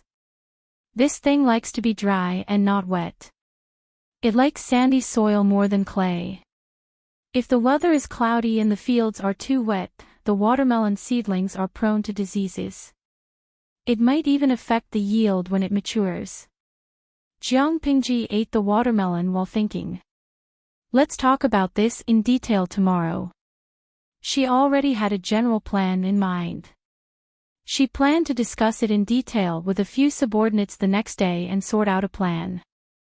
It was a celebratory feast, so it was not suitable to talk about such serious matters. Because Jiang Pingji did not like noise, the crowd did not play for too long, so the celebratory feast ended earlier. Jiang Pingji asked someone to prepare hot soup to wash away the sticky sweat and smell of alcohol on her body. When she entered the backyard, she saw Hui Jun sitting in the room, embroidering. There were 2 round watermelons on a plate not far away. She frowned. She did not remember asking someone to send watermelons to Hui Jun. Although this thing had the effect of urinating and detoxifying, it was cold in nature. Pregnant women could eat it, but not too much. Who sent this? Jiang Pingji asked. When Hui Jun saw Jiang Pingji coming over, she stood up and bowed. Then, she asked doubtfully, didn't you send this? Jiang Pingji did not comment. She called the servants over and found out who had sent it. After the celebratory feast ended, she gave everyone an extra 2 watermelons. There were too few watermelons at the feast, so they could not eat to their heart's content. The 2 watermelons on Huijun's side were a gift from Fu Wang. He really knows how to present Buddha with borrowed flowers. After muttering a few words, she turned her head and told Huijun not to be greedy and eat too much. The doctor came to take a look today. What did he say? Huijun said, the doctor said that the fetus is not very stable. It should be because of the continuous days of marching. He will be fine after resting for a while. Her body's foundation was good. She would be able to stabilize after resting for a while. Takshu has made arrangements for the inner court. You just need to take care of the fetus, Jiang Pingji said. Embroidery hurts the eyes. Don't do this at night in the future. Huijun smiled faintly. You are more meticulous than me as a mother. Jiang Pingji said, after all, you are the child's future godmother. As the mother, you are not attentive. As the godmother, I have to be more attentive. Regardless of whether it was in her previous life or this one, she had always been in awe of new life. After all, new life was the future. The night was dark, but all the houses were still brightly lit. No one was asleep. Why isn't Changxing asleep yet?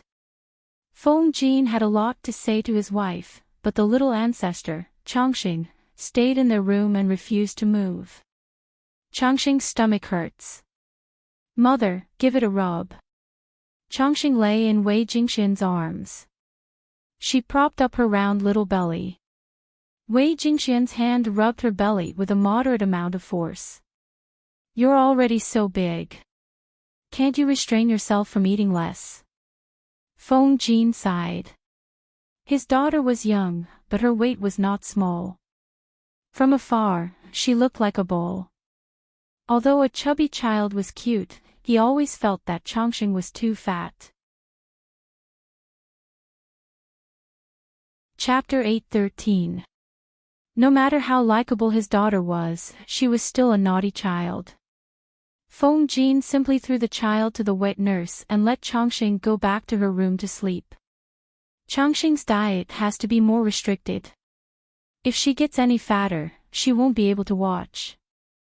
Feng Jin felt that he should be more ruthless.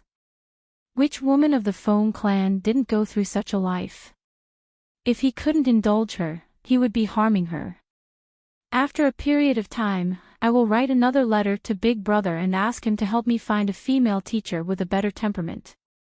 Changxing is still young, but enlightenment should be put on the agenda. In the end, he still doted on his daughter. Feng Jin felt that the teacher's temper was far more important than his talent. A teacher for a day, a father for a lifetime. The teacher was a teacher. As a student, Changxing could not disobey him. However, Changxing had been spoiled by the couple since she was young. She had a bad temper. If she was punished by the teacher for being mischievous, their hearts would ache. Choose someone with a good temper, or at least a higher tolerance level. At the mention of enlightenment and rules, Wei Jingxian's face changed. She hesitated and said, "But Changxing is still young." Feng Jin's heart wavered. In the end, he gritted his teeth and said, "Just because she's young doesn't mean she's immature. You and I can't indulge her." In the era where 13 or 14 years old could start a family and start a career, Changxing was already 2 years old. Indeed, she was not considered young.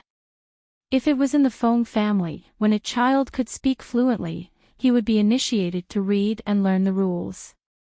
How could he be as leisurely as Changxing? Look at her daily eating frequency. If she didn't gain so much weight, it would be a waste of the fat on her body. Moreover, the earlier Changxing becomes sensible, the more leisurely you will be. He was a man with a wife and a daughter. Why was he living like Su Ku, alone in an empty room every night? No matter how unwilling Wei Jingxian was, she could not object. Feng Jin doted on his daughter. How could he harm Changxing? Parents love their children and have far-reaching plans. But Feng Jin had to ask Changxing if she was willing or not. "Nanny, Changxing was wronged as she was carried back to her courtyard by the wet nurse. She took off her clothes and laid on the couch. The wet nurse helped her cover the brocade quilt." "What's wrong, madam?" The wet nurse was a gentle and dignified woman. Although she was called a wet nurse, in fact, Changxing grew up drinking Wei Jingxian's breast milk. This wet nurse was only responsible for taking care of Changxing's daily life. "Does your stomach still feel uncomfortable?" Her parents indulged her, so Changxing could eat whatever she wanted every day. She had more than 5 or 6 meals a day, and snacks before bed were a must. "Father." Changxing pouted, feeling wronged. "You don't want Changxing anymore?" The wet nurse was startled. With a panicked expression on her face, she hurriedly said, "Eldest lady, you can't say such things carelessly. Laoi loved Nyangzi the most. He held her in his hands, afraid that she would fall. He held her in his mouth, afraid that she would melt. He truly placed her at the top of his heart. Auntie, you can't say these words again." Although a child's words carried no harm, a child's unintentional words could cause the listener to take it to heart and alienate the father-daughter relationship. Changxing blinked her eyes and mumbled a response. Then, she turned around and did whatever was most comfortable. "Nanny." Changxing closed her eyes and pretended to doze, but she still could not fall asleep. "I miss Wei Susu." The wet nurse said with a troubled expression, "If it's already tonight, I'm afraid Mr. Wei has already fallen asleep." The Wei Susu that Changxing mentioned was none other than Wei Xi, who was a street away from Feng Jin. Ignoring the wet nurse's words, Changxing clumsily climbed up from the bed, hugged her clothes, and wanted to go out. "Look for Wei Susu." The wet nurse was speechless. Although Changxing was young, she had an unusually bad temper. It was not that she had a bad temper, but she was rather stubborn. She would do whatever she wanted to do on a whim, and she would throw a tantrum if anyone tried to stop her. Feng Jin and his wife pampered their only daughter, and the servants complained incessantly. The wet nurse could only find someone to ask for advice from Feng Jin and his wife. Once the eldest lady's stubborn temper flared up, no one could suppress it. Feng Jin, who was enjoying the world of the two of them tenderly and sweetly with his wife. What a fraud, my daughter. Let her look for her, and send someone to watch over her. Please, Zixiao, take Chongqing in for one night, and bring her back tomorrow. Feng Jin could not get angry even if he wanted to, but he could not let his daughter run out of the residence alone, so he could only send someone to escort her.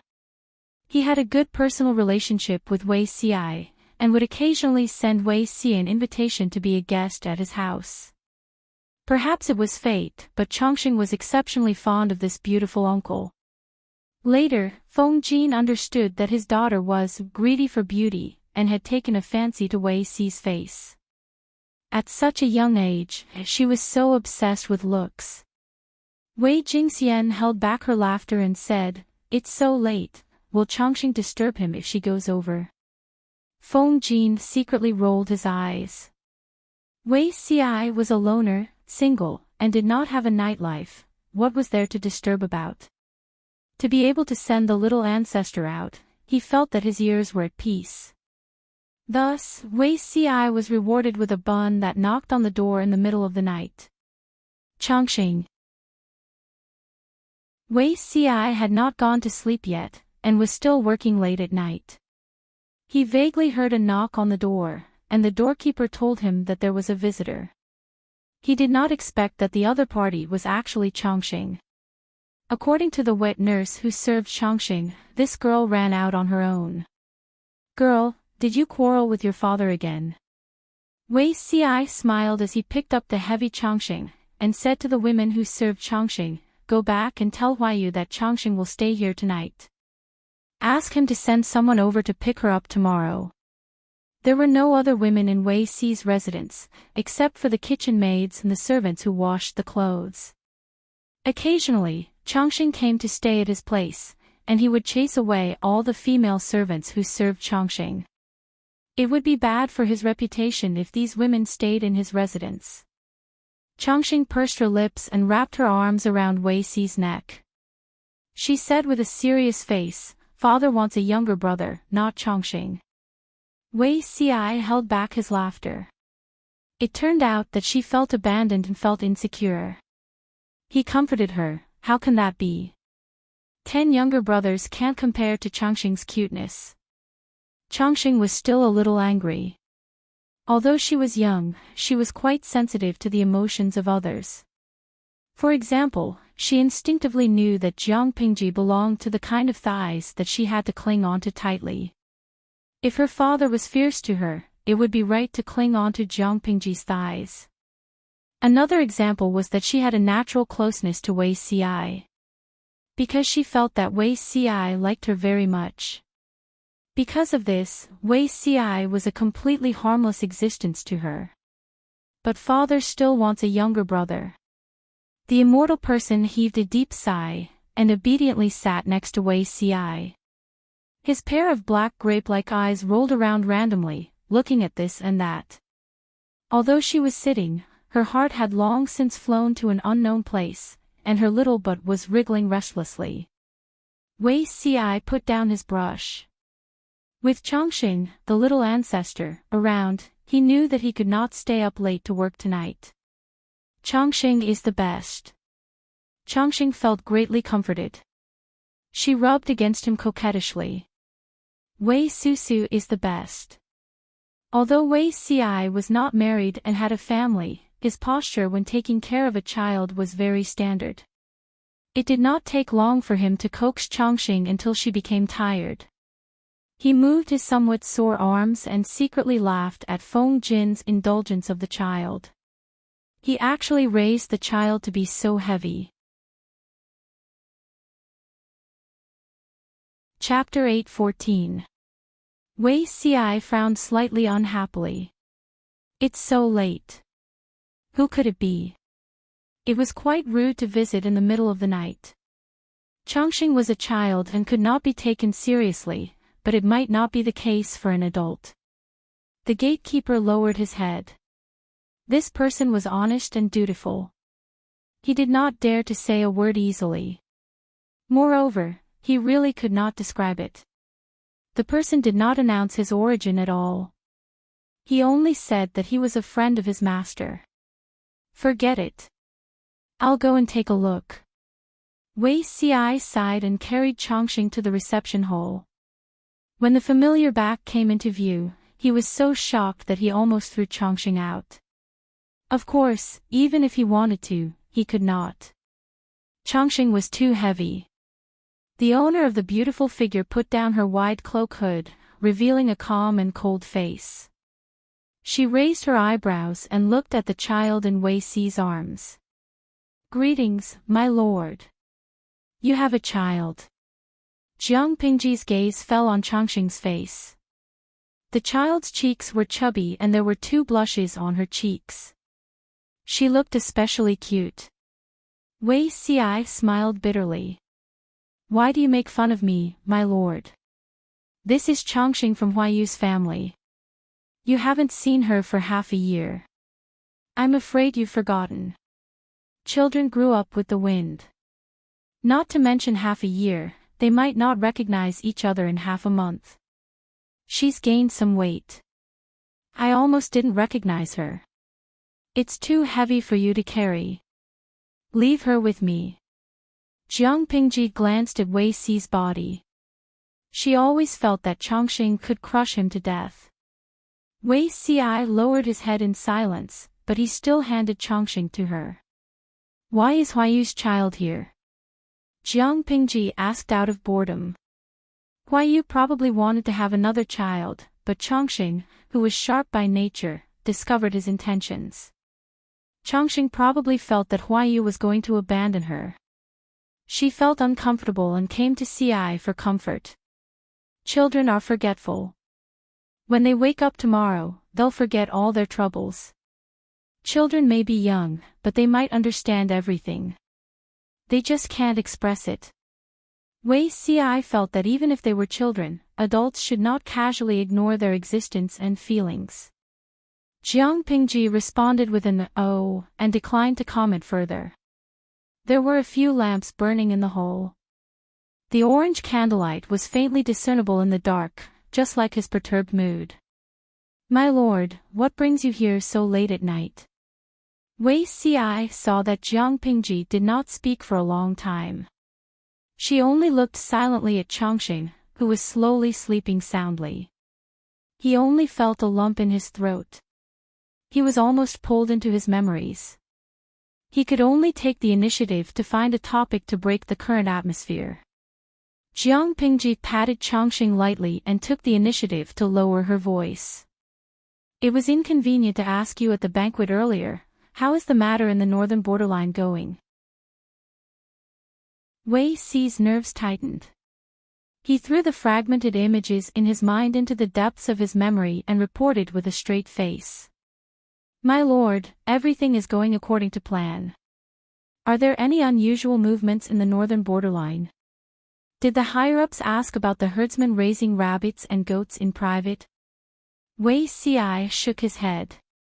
There is no such news yet. Because of the horse plague last year, the imperial court's regime was in turmoil. The king of the northern borderline was still in power, but the other tribes in the northern borderline were already complaining. In order to eliminate these voices, the king of the northern borderline took action continuously. They're busy fighting for power and don't even have time to care about a few big horse farms, so why would they care about the lives of ordinary herdsmen? The chances of them finding out are not high. Whether it was in this life or the previous life, the horse plague was an unavoidable catastrophe for the northern borderline. If it wasn't for the horse plague that greatly damaged the vitality of the northern borderline and they didn't have the strength to go south for a few years, Dongqing would probably be in danger. The horse plague in the previous life caused the northern borderline to lose the best opportunity to go south. When they recovered their vitality, the central plains was already occupied by a ferocious wolf. At that time, the northern borderline still wanted to take advantage of the chaos in the central plains and reap the benefits. They never expected that Jiang Pingji, who had been fighting to the death with the various feudal vassals, would suddenly stop. She didn't hesitate to cede her interests, adopt the diplomatic policy of forming an alliance, and turn around to attack the northern borderline. When the northern borderline was killed by her, they would turn around and shed all pretense of cordiality with their allies. In the previous life, the northern borderline was cannon fodder. In this life, they would probably end up even worse. The Lord was so diligent in managing the forces in the northern borderline, wasn't it to sharpen her knife to attack the northern borderline?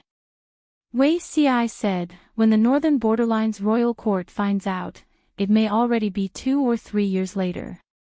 By that time, there were only 2 paths in front of the northern borderline. The first was to fight with their backs to the wall. Regardless of the consequences, they would continue to develop the pastures, raise war horses, and increase their combat power. As long as they conquered the central plains, they would have vast and fertile land and inexhaustible resources. They would no longer have to be crowded in the northern borderline, which lacked food. The second was to allocate manpower to deal with the rabbits and sheep that showed signs of flooding, leaving time for the pastures to recover. If it was the former, it would be a huge gamble for the northern borderline. If they won, they would have everything. If they lost, they would lose all their capital, not even their underwear would be left. If it was the latter, the northern borderline's recovery would be delayed for a few more years. This time was enough for Jiang Pingji to develop her forces. Jiang Pingji was very satisfied when she heard that. If there were a few more multi-purpose angels like Wei Ci, she probably wouldn't have to worry about manpower anymore. Wei Ci felt uneasy all over. He didn't even dare to look at Jiang Pingji. His eyes were evasive. If my lord wants to ask about this, we can talk about it tomorrow. Why did you come so late at night? His lord's identity had just been restored. If it was revealed that she appeared in her subordinate's house late at night, there was no telling what kind of ugly scandals would spread. I came when I wanted to, Jiang Pingji said. Wei Ci was speechless. This was really in line with his lord's usual domineering style. After the two of them finished talking about official matters, the atmosphere fell into a strange silence again. It was like mud that was getting thicker and thicker, unable to be stirred no matter what. Wei Ci's gaze swept over Changxing, who was sleeping soundly. A question suddenly welled up in his mind. He couldn't suppress that impulse at all. I heard from Huayu that Changxing's nickname was given by my lord.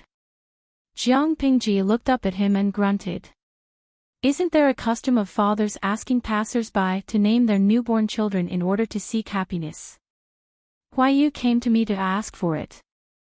I can't possibly reject him, can I? What's more, I personally delivered Changxing. She's likable. Wei Ci muttered, a peaceful and carefree life, a long and happy life. Jiang Pingji frowned secretly. What Wei Ci said was the meaning behind the name she had given Changxing in the past. Wei Ci said mysteriously, I heard from Huayu that he's always wanted another child. When the time comes, I'm afraid he'll come to you for help.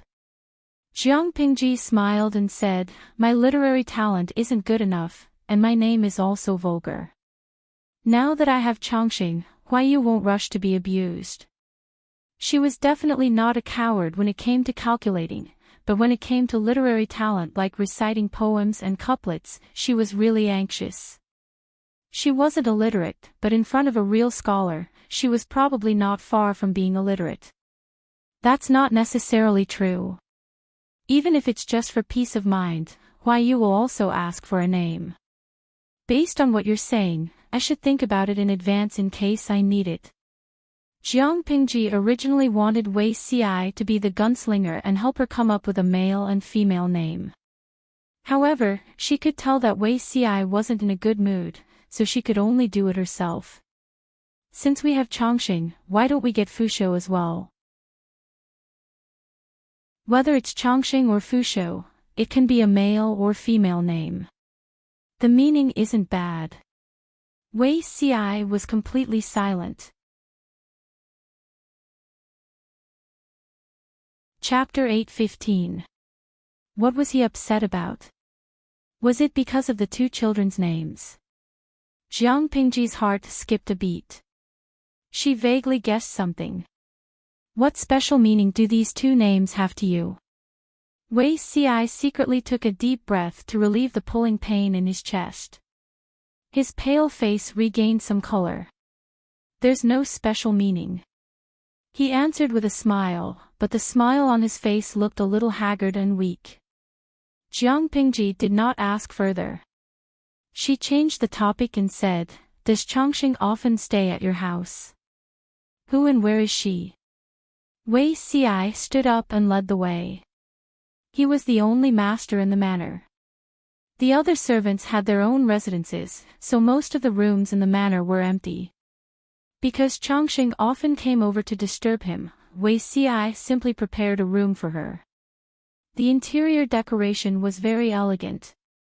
Jiang Pingji said with a smile, "This girl sleeps soundly, but her sleeping posture is really terrible." The children of rich and powerful families had to be disciplined in their every word and action. Even their sleeping posture had to be corrected. If Changxing's sleeping posture was in another family, she would be singled out and criticized. Even the servants who served her would be punished. Although the weather is getting warmer, it's not good to keep kicking the blanket. Wei Ci saw that Changxing's cheeks were red from sleep. She shook her feet and kicked the blanket to the bottom of the bed. He could not help but laugh. He raised his hand and covered her with the thin blanket. Jiang Pingji looked at Wei Ci for a long time without saying a word. Her stare made him uncomfortable. He wanted to hide but could not. In the end, he could only ask Jiang Pingji with a bitter smile, "Why are you looking at me like that, my lord? Is there something on my face?" Jiang Pingji then shifted her gaze away. Wei Ci heaved a long sigh of relief. But what she asked next scared him so much that his limbs became stiff. He broke out in a cold sweat and almost forgot to breathe. "Zixiao, you're almost 24 this year, right? Why is there still no movement at home?" In the era of the Livestream audience, 24 years old was the age when one had just graduated from university and was in high spirits. There was no hurry to get married. In Jiang Pingji's era, 24 years old was considered a minor in the eyes of the law. It was not the legal age for marriage. In this era, a normal 24-year-old man who was slightly dissolute could have children who could form a baseball team. Look at Wei Ci. Not only was he not married, he did not even have a concubine or a concubine. His usual nightlife was spent with official duties. When he was free, he would either visit his relatives and friends or kill time with books. He had never set foot in the world of mortals. He was clearly an ordinary person in the secular world, but he lived like an ascetic monk. How can a real man start a family without making any contributions? Wei Ci threw out an all-purpose excuse. Moreover, marriage requires the consent of the parents and the words of the matchmaker. Now that my father's clan is in Zhongzhou, I'm afraid they won't be able to attend to Ci. I'm not in a hurry right now. I'll delay it for a few more years. There's no hurry. Jiang Pingji smiled. Haven't made any contributions. How could that be? Zixiao is too humble about this. In terms of contributions, there are very few people who can compare to you. Jiang Pingji's words were not flattery. They came from the bottom of her heart. Wei Ci kept a low profile and his presence was weak, but how could his contributions be considered small? Not to mention anything else, just the fact that he had stationed his troops in the fields was enough to earn him a place in the history books. Throughout the ages, how many people had fought their whole lives for the sake of leaving their names in history? In the end, who had succeeded? Wei Ci said that he had not made any contributions.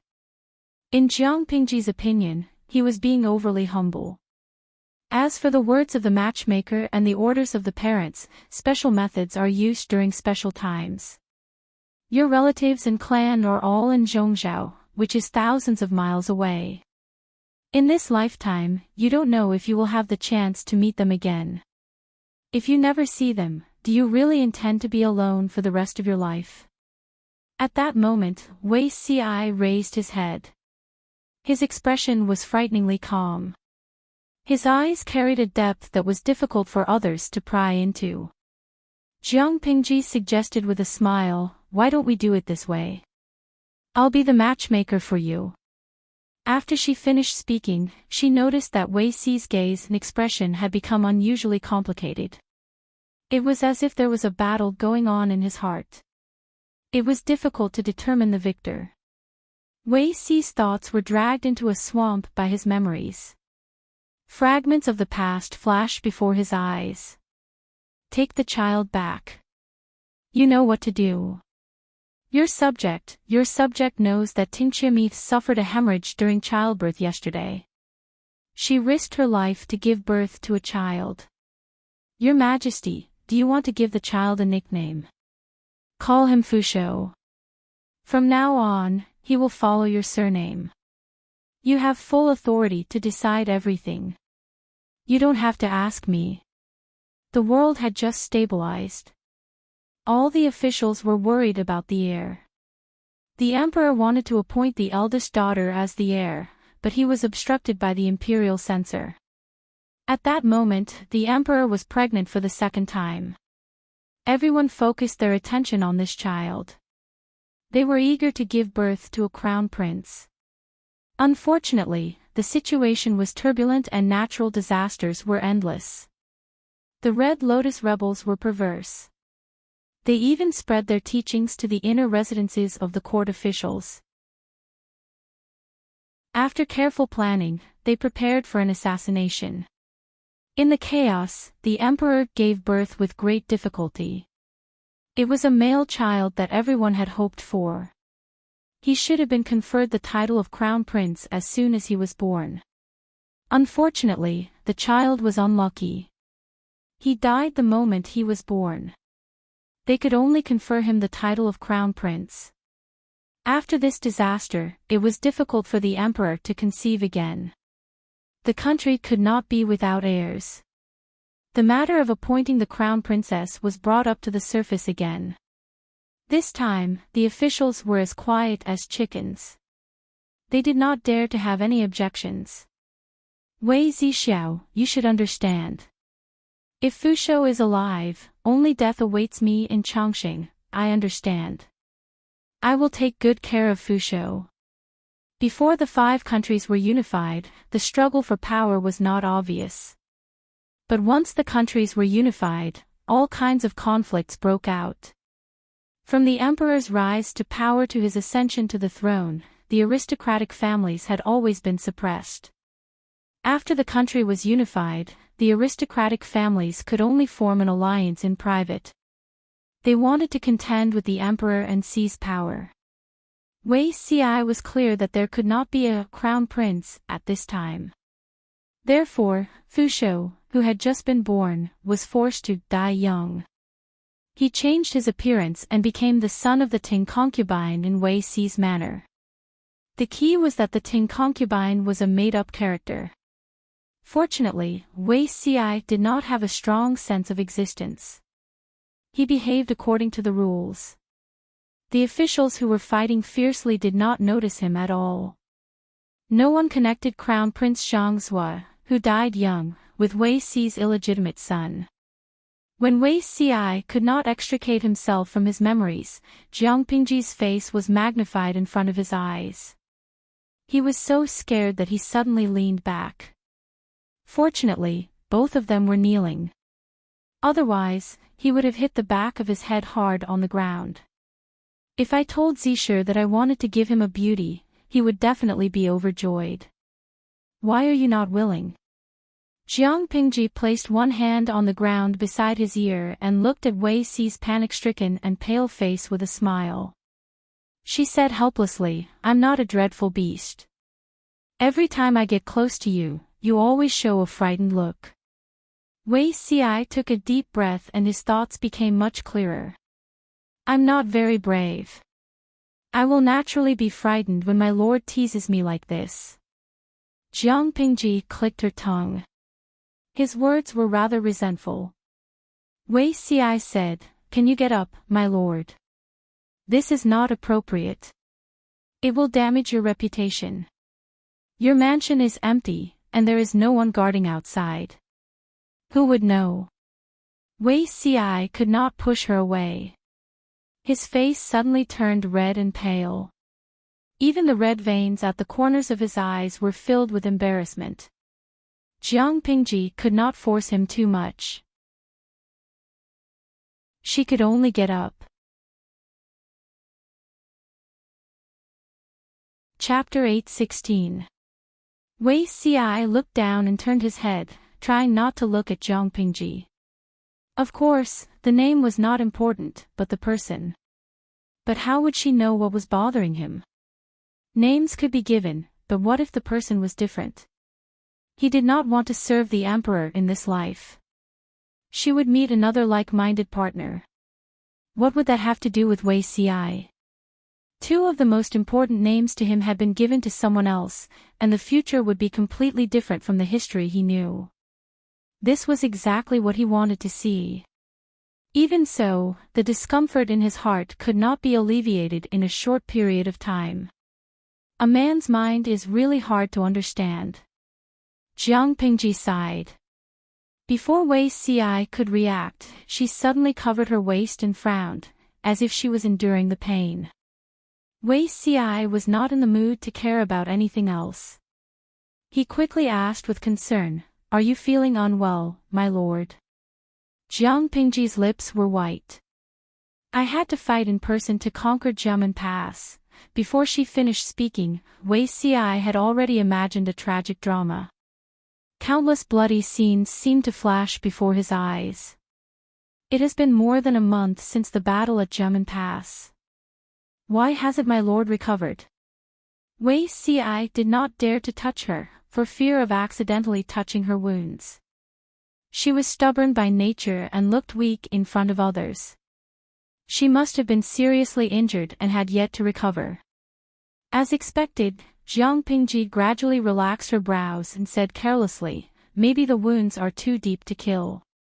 Wei Ci felt a fire burning in his chest again.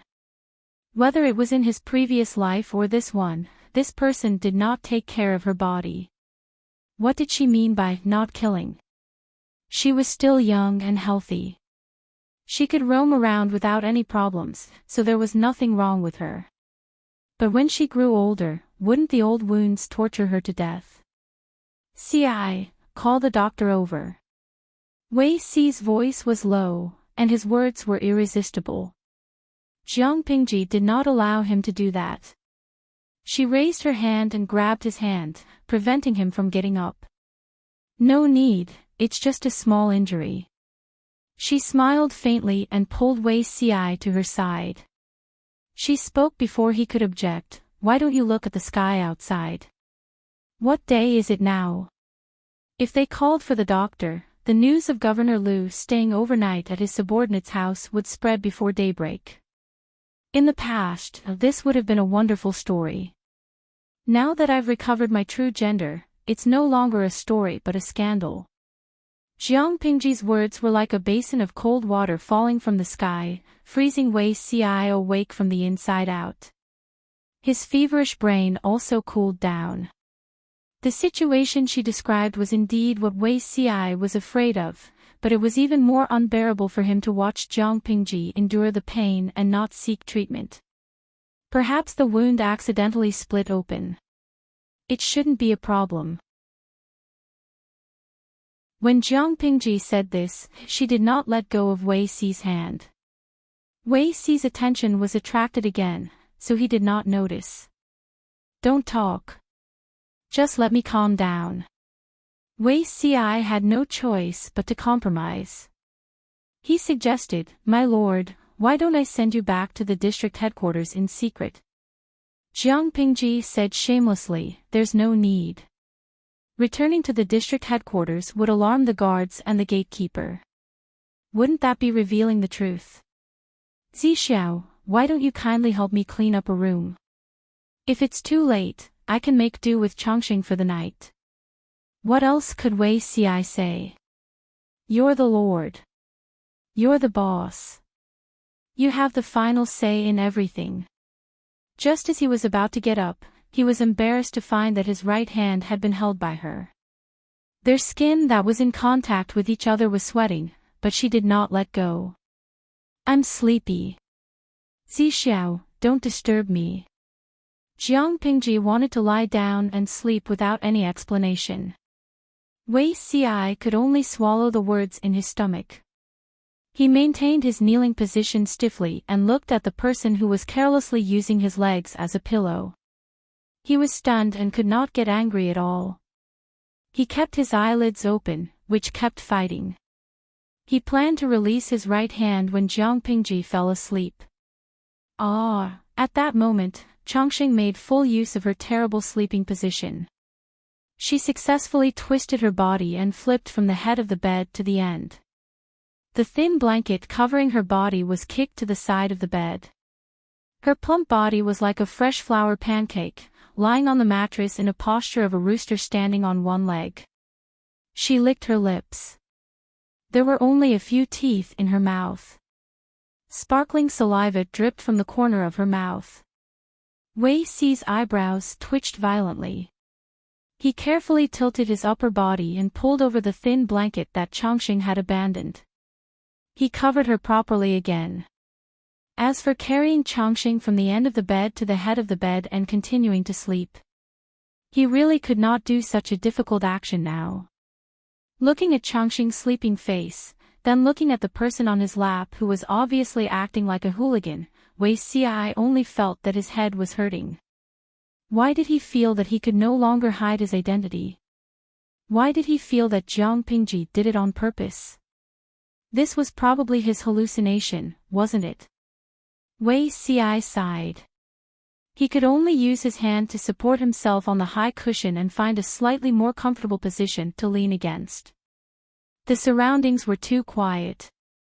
He thought about many things in his mind. None of them were related to work.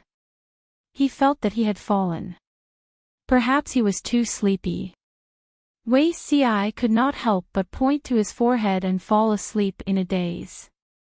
However, the dream was extremely unstable. Various scenes appeared one after another.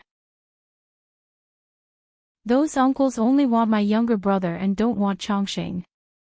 Grand Tutor, I am a burden to mother, am I not? The girl's words caused Wei Xi's heart to ache. The scene changed again. In the blink of an eye, the crying girl became a slender and elegant grand nun. Her expression was as rare as her mother's. Grand Tutor, is that my younger brother? Wei Xi said in the dream. Your Highness, no one in this world can be your younger brother. Mother told me the truth. Grand Tutor, you don't have to be so timid. I will take good care of Grand Tutor and my younger brother, although they were not official, they were blood relatives after all. In the 18th year of Yongqin's reign in the Jiang dynasty, Emperor Qin was seriously ill. Everyone in the court was in a state of panic. It was at this time that a case named Crown Prince Zhangzhua shocked the court. I am Crown Prince Zhangzhua. Unfilial son. The more time passed, the more chaotic the dream became. Wei Xi stood on the spot in a daze. In the chaos, he did not know what was happening in the world. The scenes melted in an instant and twisted into countless demons and monsters. They all laughed sinisterly and pounced on him.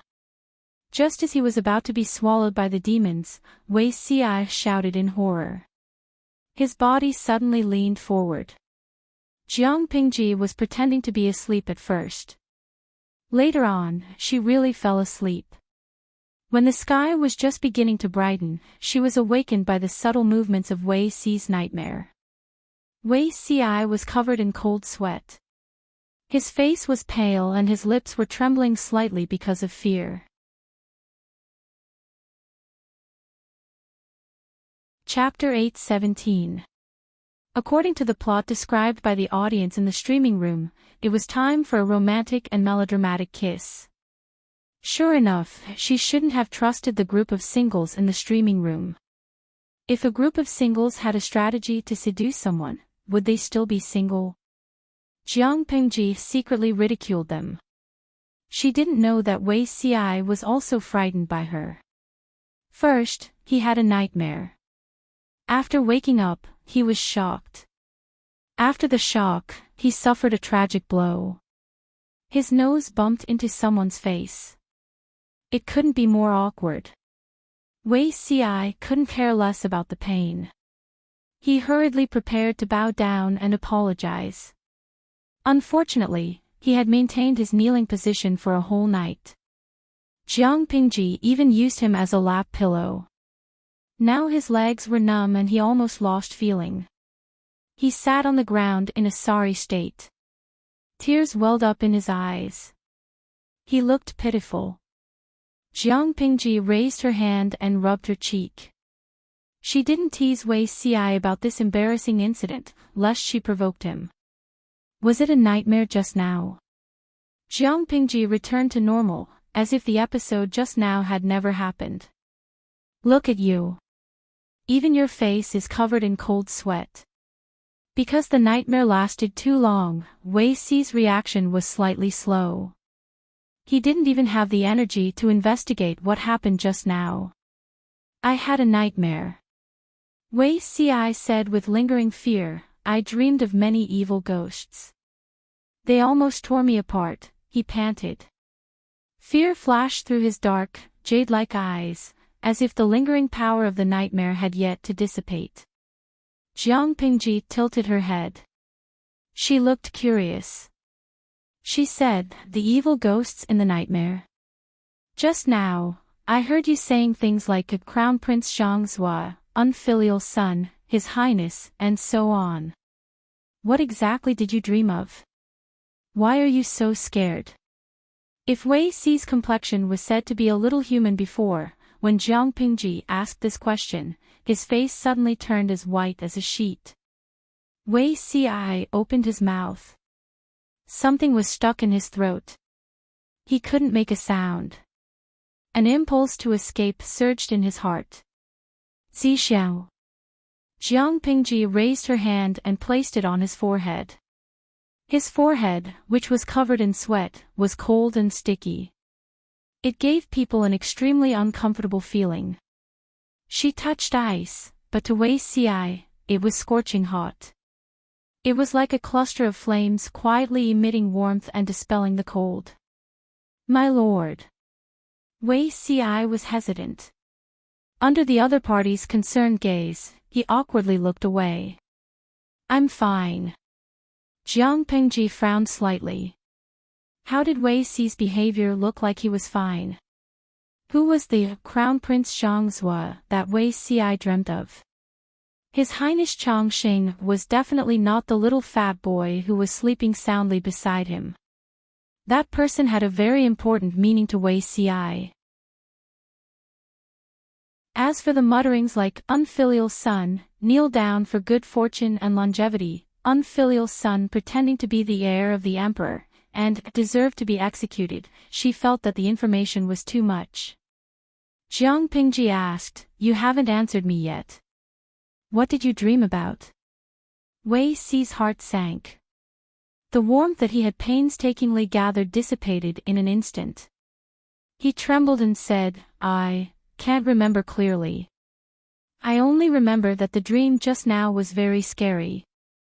There were thousands of malicious ghosts chasing after me, demanding my life. I woke up when I stepped on air. Jiang Pingji thought of the audience's advice and comforted him. Dreams and reality are opposites. Don't take it to heart. It's already dawn outside. I see that you haven't slept well all night. Why don't you go and get some sleep? The matters in the government office can be postponed for half a day. Wei Ci's heart calmed down a little and he heaved a long sigh of relief. Jiang Pingji comforted him like that, which meant that the previous story could be forgotten. Thank you for your understanding, my lord. Jiang Pingji put on a wide hood and sneaked out from the side door. With her skills, she would naturally not be discovered. Wei Xi rubbed his dizzy head and prepared to go back and get some sleep. 5 years had passed since he returned to his youth. He thought that he had gradually forgotten about the past. Who knew that he would be caught red-handed by his lord last night? He was really scared out of his wits just now. He knew that Her Majesty was not a suspicious person, but she was more difficult to deal with than a suspicious person. Because any clues could become a stepping stone for her to pry into the truth. Ordinary people could not hide from her eyes at all. Since the establishment of the Jiang Kingdom, the aristocratic families had formed an alliance. They seemed powerful, but when had they not been manipulated by her like monkeys in the palm of her hand? The aristocratic families were like prey in a spider's web. The more they struggled, the more powerless they became. In the face of such an empress, he had to be tense at all times, lest the other party see through his disguise in a moment of carelessness. He had no reason not to be afraid. Even if Her Majesty had just turned 18 years old, she was still not to be trifled with. Since Her Majesty's rise to power, the aristocratic families had been like a carrot, peeling off a layer of the other party's skin from time to time. After being peeled like this for 18 years, even the fattest carrot had become a thin carrot. Every time the aristocratic families were full of confidence that they would be able to make a comeback, reality would always slap their cheeks swollen. The emperor and his ministers, who were extremely harmonious in the imperial court, fought to the death in the imperial court. In terms of danger, there were only 3 times that it was the most dangerous. The first time was the riot of the Red Lotus Group. It happened to coincide with Her Majesty's difficult labor and birthday. Many people mistakenly said that Her Majesty had died. Who said that I had a difficult labor? A group of ministers hurriedly cried and mourned. When Her Majesty appeared with a sneer on her face, more than a dozen faces uniformly turned grey. The second time was when Her Majesty wantonly carried out imperial examinations and land reform. The interests of the aristocratic families were affected, and they secretly planned a palace coup. The third time was in the 18th year of Yongqin. Her Majesty was seriously ill and bedridden for several months. Crown Prince Xiangzhua, supported by the aristocratic families, tried to force her to abdicate. Thinking of the last reason, Wei Xi felt waves of pain in his chest. It was so painful that he could not help but cover his chest, and his face turned pale. The son that he had painstakingly taught for more than a decade was actually stupid enough to be used by others. Instead, he turned against his biological parents. Was the temptation of imperial power and the throne really so terrifying? Wei Xi returned to his dream in a daze. He heard a familiar roar. I was originally the son of the emperor, the legitimate crown prince. Now, I have been framed by scoundrels and become the son of a concubine. Is this really fair? He stood there in a daze. His divine senses were withdrawn from his body, and he could not react. Every word pierced his heart. Who told you that you are the legitimate crown prince? Crown Prince Xiangzhua was conferred the title posthumously. You are still alive, so this posthumous title is naturally invalid. Now you are treacherously trying to abdicate and trying to kill the emperor. You deserve to be executed. I have never wanted you to be the crown prince. You are standing in front of me. Do you want to reprimand me for making you the son of a concubine and ruining your glory, splendor, and wealth? Or do you think that you are more capable than Chongqing, that you can govern the world and protect the people? Zi Xiao is a peerless scholar of the nation. He has taught you in every way, but what have you learned from him? You are so stupid. Other than being used by others and falling headlong into the trap that I have set, what other abilities do you have? You are so stupid. Other than the right to inherit the throne and his identity as a prince, Wei Xiai had never wronged this child. In the end, he was called a scoundrel. Chapter 8:18. When Wei Xiai woke up again, the sun had already climbed to the top of his head. He could still hear the sound of munching. He turned his head and saw a pile of flour cakes lying on the ground with a plate of snacks by her hand. Flour cakes. No, the chubby Chongqing noticed the movement and turned to look at Wei Xiai. Wei Su is awake. Chongqing giggled and was about to get up when her round eyes swept across the crumbs on her hands. She seemed to have thought of something and guiltily turned to kneel. Quietly, she covered the plate of snacks with her buttocks, thinking that Wei Xiai would not be able to see it. Wei Xiai was speechless. Feng Huaiyu, if you don't restrain your daughter, she will really go crazy. Chongqing, come here. Wei Xi's voice was very hoarse as he waved at Chongqing. Chongqing got up shyly and pushed the plate of snacks aside with her chubby toes, trying to destroy the evidence. Wei Su. Wei Xiai pinched Chongqing's small hair bun and smiled weakly. Don't eat secretly, lest your father resents me for starving you. Chongqing lowered her head. She was young, but she also knew that she was guilty. She originally wanted to bring it over to share with her friend Wei Su, but she could not bear the hunger, so she secretly held it and ate it. Unknowingly, there were only scraps left. Coincidentally, Wei Xiai woke up at this time and was frightened. Is Wei Su sick? She slept for a long time. In Wei Xi's mansion, no one else could be considered as the master except for him. Chongqing naturally came and went as she pleased, and the servants did not dare to restrain her. She's not sick, she just doesn't want to get up. Chongqing nodded and made an "oh" sound. She quietly covered her mouth and said, Chongqing doesn't like to get up either, the nanny is bad. Every time she wanted to stay in bed, the nanny would always carry her out of bed. Every time this happened, Chongqing would be extremely resentful. Why couldn't she be fatter and heavier so that the nanny could not carry her? Wei Xiai laughed involuntarily. He asked the servant to take care of Chongqing while he went to take a bath and wash off the sticky sweat on his body. Only then did he feel refreshed. Your mouth has never been idle all day long. Wei Xiai was haunted by nightmares and his breath was weak. He was panting after 2 steps while carrying the heavy Chongqing. Fortunately, the 2 families were not far apart. Otherwise, he would have lost his life. I've really troubled you last night. Chongqing is a stubborn child. I really can't do anything about her.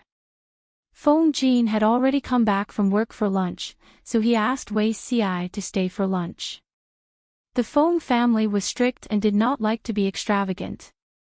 Therefore, the lunch at Feng Jin's house leaned towards a vegetarian diet, which suited Wei Xi's taste. Children are all like this. They like to stick to others. This is their nature. After lunch, Wei Xiai regained some energy. Feng Jin did not suspect anything else. He asked, Zixiao, are you also worried about what happened in the morning? Wei Xiai was surprised and asked in a daze, what happened in the morning? Everyone's office was not in the same place, and they could not meet each other every day, so Feng Jin did not think that Wei Xiai did not go to the government office at all today. About the Wanzhou government. Feng Jin's brows were tightly furrowed. He was rather vexed. The prefecture. Couldn't they just use the original state capital? My lord is not a person who likes to be extravagant, and she will not waste money and manpower just for her own enjoyment. Wei Xiai said without thinking, could it be that Huaiyu has been frowning because of this matter? Feng Jin said, the previous state capital has been burned down by the remnants of the Tsingyi army. If we choose that place as the state capital, it will take at least a year for it to take shape. As for Xiaoyu's side, it will cost nearly 1,000,000 taels, not to mention other labor costs. Because of the war in the north, the people of the original state capital had long dispersed. If they rebuilt the state capital there, not only would they have to spend a lot of money, but they would also have to spend a lot of effort to recruit labor. It would be a waste of time and effort. It was not worth it. Moreover, the state capital was similar to the central brain of the entire power, so they could not be careless. Wei Ci furrowed his brows. After thinking deeply for a while, he made a decision. What did my lord say? Feng Jin said, my lord's intention is clear. It will not delay official business and waste money and manpower. As for where to choose, she has no opinion. Wei Ci asked again, what about the others? Feng Jin paused, then said rather awkwardly, the others' opinion. They want to set the state capital in Shangjing. Shangjing. This was the same as Wei Ci's choice. However, looking at Feng Jin's expression, one could tell that he was struggling in his heart. It was not appropriate to set the state capital in Shangjing. Huai Yu doesn't seem to agree. Wei Ci used a declarative tone. Feng Jin laughed bitterly and said, Shangjing is the capital of Dongqing. If my lord sets the state capital there, I'm afraid it will cause gossip. Moreover, Shangjing experienced a huge earthquake. Every time I go near there, I feel terrified. What happened that year is still vivid in my mind.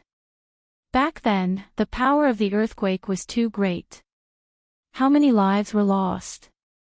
Even though more than 2 years had passed, every time Feng Jin recalled the scene of that day, he still felt terrified. The imperial court has moved the capital to Qinzhou. Shangjing is no longer the capital. If other people were gossiping, just let them be. His Highness might not take it to heart. Even if there are complaints in the imperial city of Qinzhou, can they remove my lord state magistrate? A disdainful smile appeared at the corner of Wei Ci's mouth. He continued, the earthquake that year destroyed Shangjing. How many people lost their homes? Now that Shangjing is a wasteland, we can't just leave it be. If we make Shangjing the state capital, we can recruit the surrounding refugees and reduce hidden dangers. That's one of the reasons. Secondly, Shangjing is an ancient city after all. Some buildings can still be used. It can reduce expenses. As the former capital, Shangjing had a different meaning. It was the center of the entire Wanzhou. Traffic was accessible from all directions. If it wasn't for Dongqing's emperor occupying it, the state capital of Wanzhou would have been set in Shangjing. Feng Jin sighed and said, I know this is the case, but I'm still afraid. I'm worried that the earthquake will happen again. Wei Ci still had some reasons that he didn't say. There were more than 2 reasons for setting the state capital in Shangjing. There was another more important reason. The local gentry in Shangyang County were too arrogant. The Feng family didn't manage things, and the others were even more unscrupulous. Jiang Pingji had been staying in Fengyi County and couldn't keep an eye on these demons all the time. They had more opportunities to cause trouble. If the state capital was set in what used to be Shangjing, the gentry in Shangyang County would naturally be quiet and wouldn't dare to act rashly. Whether it was in his previous or current life, Wei Ci knew that his lord would definitely fight with the aristocratic families. Even if his lord was from an aristocratic family, she wouldn't be merciful. Wei Ci only felt a headache when he thought of the struggles after the establishment of the Jiang dynasty. Restraining the authority of the aristocratic families couldn't wait until the country was unified. If possible, he had to suppress them now.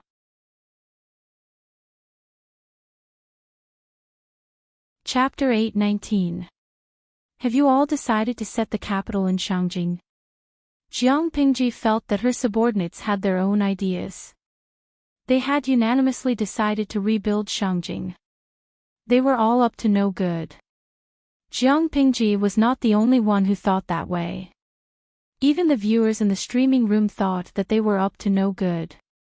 Under normal circumstances, she would broadcast live from 7 in the morning to 7 in the evening.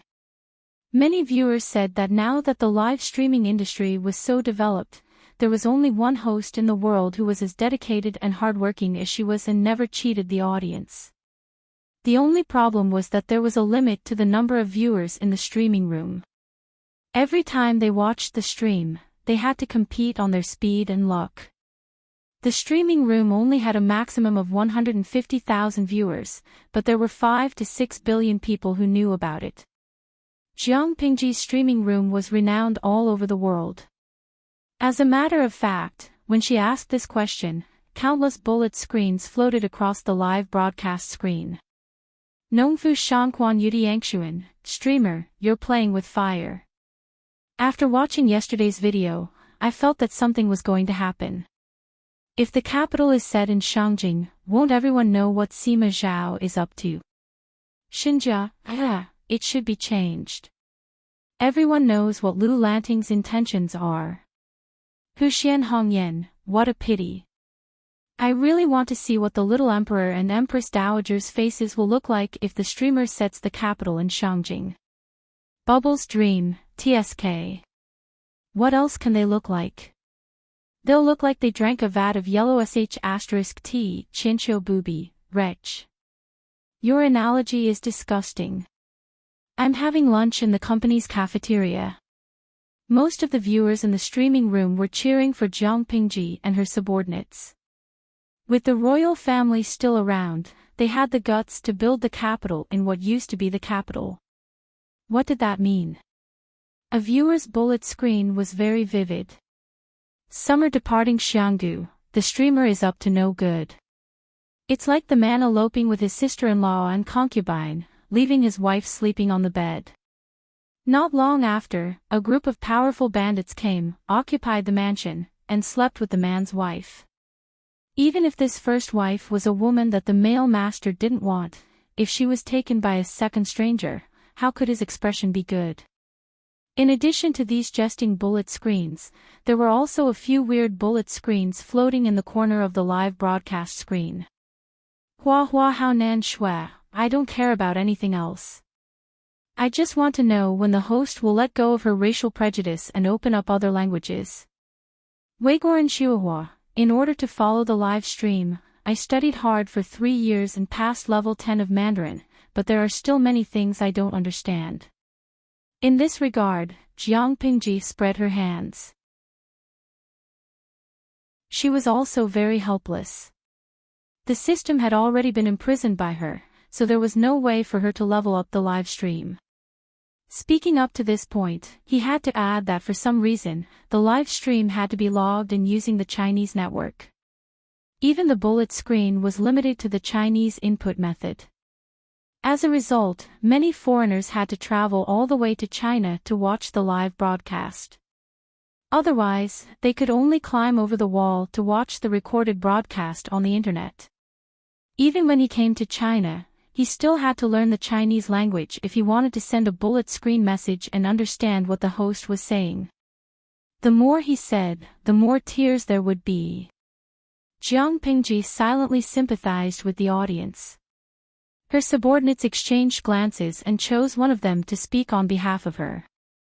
Feng Jin listed in detail the benefits of setting the provincial government in Shangjing. Everything he did was based on Jiang Pingji's interests. He had no other selfish motives. After his impassioned speech, Feng Jin hesitantly added, Shangjing was attacked by the earthquake. 9 out of 10 buildings collapsed. If we rebuild it on top of the ruined city, I'm afraid we have to be extra careful. During the construction, we have to use sufficient materials. There must be no corruption or shoddy work. I think it's better to hire an experienced master craftsman to personally supervise the construction, design, and make overall plans. Only then can we comfort the people who have suffered from the earthquake. An earthquake had taken the lives of tens of thousands of people in a city. Even if such a dangerous place was rebuilt, the people would still have lingering fears. If they wanted to attract the refugees to come closer, they had to let them know that the rebuilt buildings were sturdy and not afraid of the earthquake. More importantly, Jiang Pingji turned her gaze to Zhang Ping. Shiheng, do you know how to do this? The other party was stunned for a moment. He immediately smiled bitterly and said, "It's not difficult for Ping to build a house and a room. I'm afraid it's beyond my ability to build a city." Jiang Pingji said nonchalantly, "It's not that troublesome to build a city. You just need to know how to build a house. As long as you copy and paste a house thousands of times, won't it be a city? Piling up the city walls and building the city walls, won't the prototype be there? As for the drainage system, you can check how the water pipes in Xiangyang district are laid and how the drainage system is drained. You can also learn a thing or two from it." Everyone was dumbfounded. Listening to their lord's words, it seemed that building a city was very simple. They could guess what copy was literally, but what the hell was paste? Jiang Pingji expressed that this question was a little profound. She should hire Tang Qi, who the Livestream viewers had been complaining about recently, to explain. Zhang Ping was forced to do something beyond his ability. He immediately jumped up and down like a thunderclap. Wei Xi, who was beside him, noticed his dilemma and said softly, "I have a few maps of the ancient city here. Maybe they'll be helpful to you." When Zhang Ping heard that, he was suddenly enlightened. He felt that he had found a strong backer. He decisively stepped out and dragged his friend Wei Xi into the fire pit without another word. "My lord, I want to borrow someone from you." Jiang Pingji said with a smile, "It's better to build the prefecture as soon as possible. Now is the time to cultivate and recuperate. Other matters are not busy, so naturally, I have to make way for this matter. Tell me, who do you want to borrow? As long as it's within my means, I'll try my best to fulfill your request." Zhang Ping bowed with folded hands and said, "My lord, please lend me Zixiao." Zixiao is erudite and multi-talented. He has dabbled in the 5 elements, 8 trigrams, and Qimen Duanjia. He has also been particular about architecture, and he's also good at calligraphy and painting. If I can get Zixiao's help, I think I'll be able to draw the map of the prefecture very soon." Wei Xi was speechless. "I have something to say, but I don't know if I should say it." He kindly lent out the precious map and tried to help his friend, but this stupid teammate directly pulled him into the fire pit. He was furious. Did this guy think that the map of a city was so easy to draw? Jiang Pingji saw Wei Xi's expression of wanting to say something but hesitated. She couldn't help but curl the corners of her lips and say, "As you say."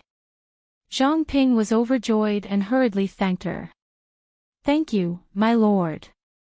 Wei Xi was by Zhang Ping's side. He silently chuckled. He really wanted to beat the cheater beside him to death. The others who were not named heaved a long sigh of relief. They had escaped. They were not stupid. Even if they had not done it before, they knew how tiring it was to build a city. Working overtime was not considered tough, but they were afraid of living in the construction site all year round. Everyone could not hide in time. Only one person did not know the inside story. He foolishly stepped out and volunteered. This person was Xiao Guang. No matter what, he was an otaku who practiced the way of Moism. There would always be many similarities with the way of architecture. Moreover, he was unusually curious about the drainage route of Xiangyang district. He planned to take advantage of this opportunity to understand the core technology.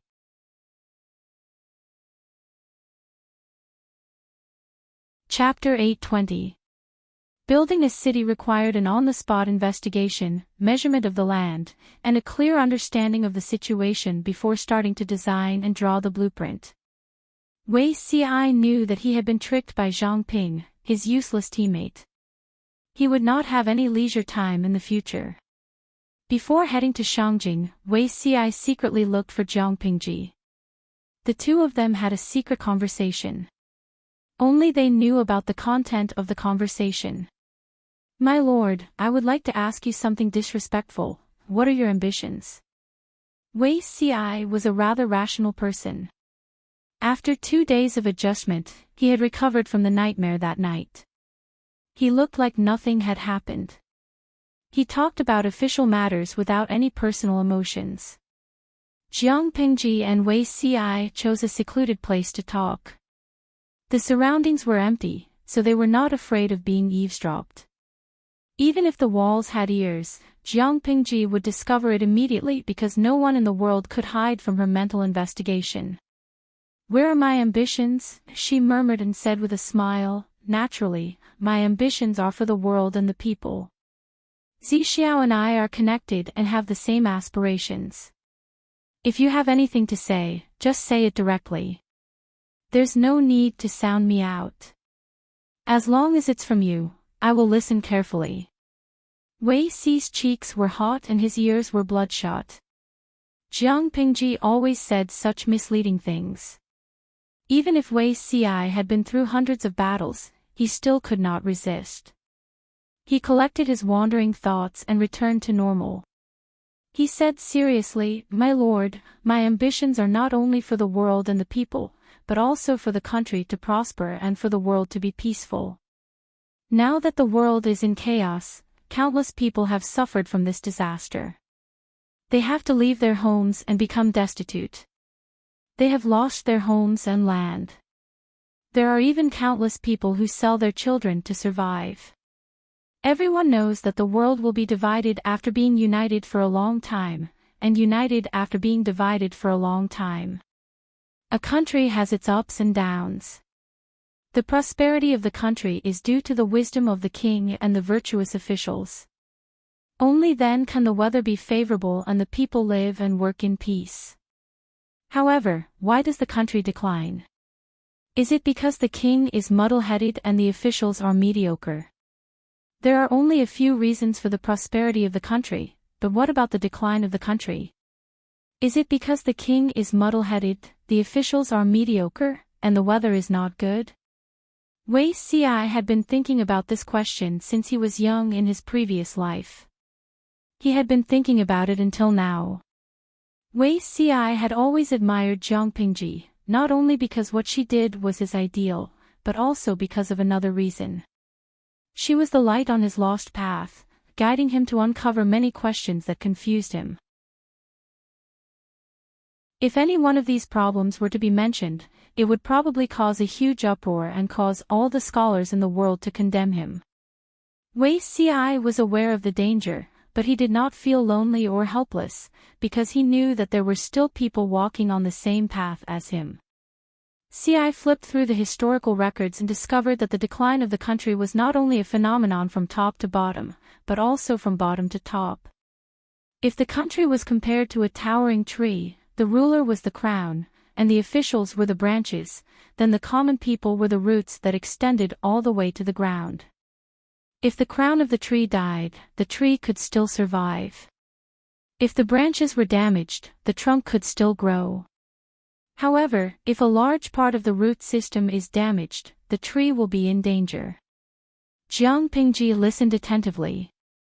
She could feel that he had his own understanding of this. He was neither reading from a book nor theorizing on paper. Wei Xi continued, "Soil is the root of the tree, it is the foundation that nurtures them. If the soil is taken away, the tree's roots will not survive." Jiang Pingji's expression turned solemn. She understood what Wei Xi meant.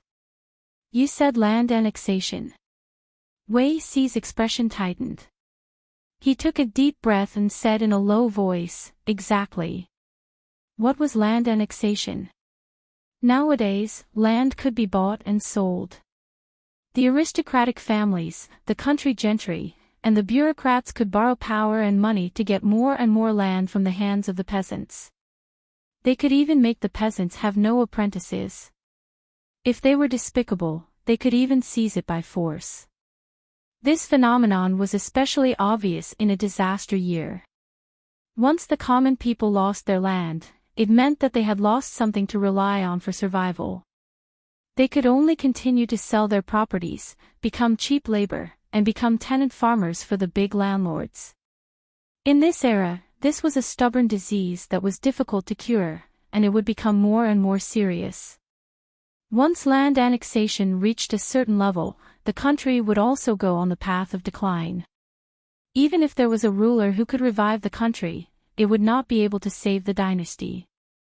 As land annexation became more and more intense, there would be an irreconcilable conflict between the peasants and the tyrants who owned a large amount of land. There would also be intense friction between the country and these tyrants. Looking at the historical records, many kings who were clear and bright would take measures to curb the pace of land annexation, so that the land annexation could be alleviated to a certain extent. If it could not be alleviated, then there would inevitably be a problem. The peasants would raise their hoes and rebel. Jiang Pingji came from the future. The entire universe was an area that humans had explored. Because of the interstellar war and people's thoughts, the speed of population reproduction could not keep up with the speed of expansion. For intelligent creatures, the entire universe was boundless. They had a wider space and endless unknown territory to explore. But it was different in ancient times. Human technology was backward, and their productivity was low. They were bound by the land invisibly, and it was difficult for them to break free. For them, the land was a piece of cake. If others got more, they would get less. There was a conflict of interest between them. The source of human war was the struggle for interests. In ancient times, it was traced back to the struggle for land. Not to mention this dimension, the audience in the streaming room also had the problem of land annexation. In the history of Hua country, successive dynasties had passed laws to adjust the governance of land annexation, and the land reform had been carried out step by step. The equal field system, the whip law, and the distribution of men to the mu were all the same. Jiang Pingji disliked kneeling and sitting uncomfortable, so she simply changed her posture and leaned against the table. Go on, I'm listening. Wei Ci felt his heart beating like a drum. He could still hear the powerful vibration coming from the left side of his chest. He knew he was nervous. My lord, in my opinion, why don't we eliminate the source of land annexation from the root? As soon as he said this, Wei Ci felt his whole body lose its strength. He was only waiting for Jiang Pingji to express her opinion. Jiang Pingji asked, eliminate the source. Wei Ci did not say anything else. He only said 8 words, all the land under the heavens belongs to the king. Jiang Pingji was shocked. She looked up and met Wei Ci's eyes. She saw the determination in his eyes. After a while, she smiled happily. Okay, I got it. All the land under the heavens belongs to the king. She liked this sentence. Not only did she like this sentence, but she also seemed to like the person who said it. Zixiao, come here. She waved at Wei Ci. His face turned from pale to rosy. When he heard her call, a trace of hesitation flashed in his eyes. However, Wei Ci never knew what no meant when facing Jiang Pingji. He walked forward on his knees. The distance between them was less than 10 inches. Jiang Pingji suddenly grabbed his hand. Wei Ci was so shocked that he almost jumped up. Don't be afraid. I won't eat you. Wei Ci secretly revealed a bitter smile. She indeed wouldn't eat him, but to him, it might be more frightening than being eaten. Zixiao's filial piety is with me. Wei Ci widened his eyes in shock. His eyes, which contained all the stars in the universe, were so bright that it was dazzling. The audience in the streaming room who was watching the whole process, burp.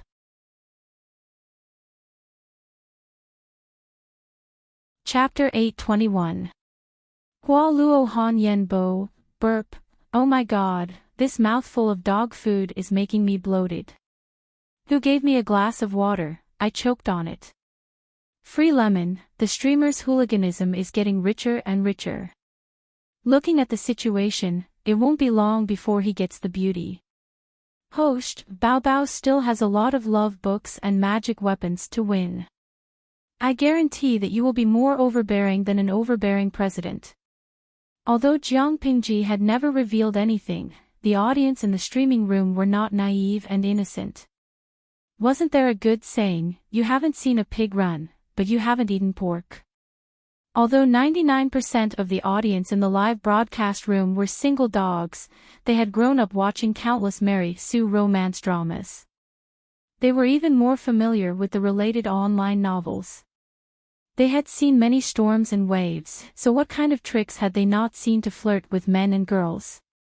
They dared to swear on the dog food in their arms that the streamer must have taken a fancy to Beauty C's unparalleled beauty. Not only did he fancy his face and covet his body, but he also wanted to dominate his soul. If not for the fact that they could not defeat him, they really wanted to carry Wei Ci away and declare their sovereignty. When Jiang Pingji saw the 150,000 incompetent military advisors trying to teach her how to conquer the city, she couldn't help but think of the blunder from before. Her brows twitched. Host V, when you single dogs can use these strategies to get rid of your single status, then recommend them to me. If he wasn't single, he probably wouldn't have so much time to spend in the live broadcast room, right? Jiang Pingji's words hit the audience's sore spot. That hurts, host. Countless people who loved single people expressed their condemnation. We're single dogs, not protected animals. Summer departing Xianggu, I'm secretly cursing the streamer. I hope you won't be able to get rid of your single status. Dong Kai Kai Jia, don't be too proud of yourself, streamer. In my opinion, there seems to be some conflict between Beauty Ci and the streamer. Whether it's the first time they met or now, Beauty Ci seems to be quite resistant to the streamer's approach. Every time, she is like a frightened rabbit, wanting to jump 3 feet high.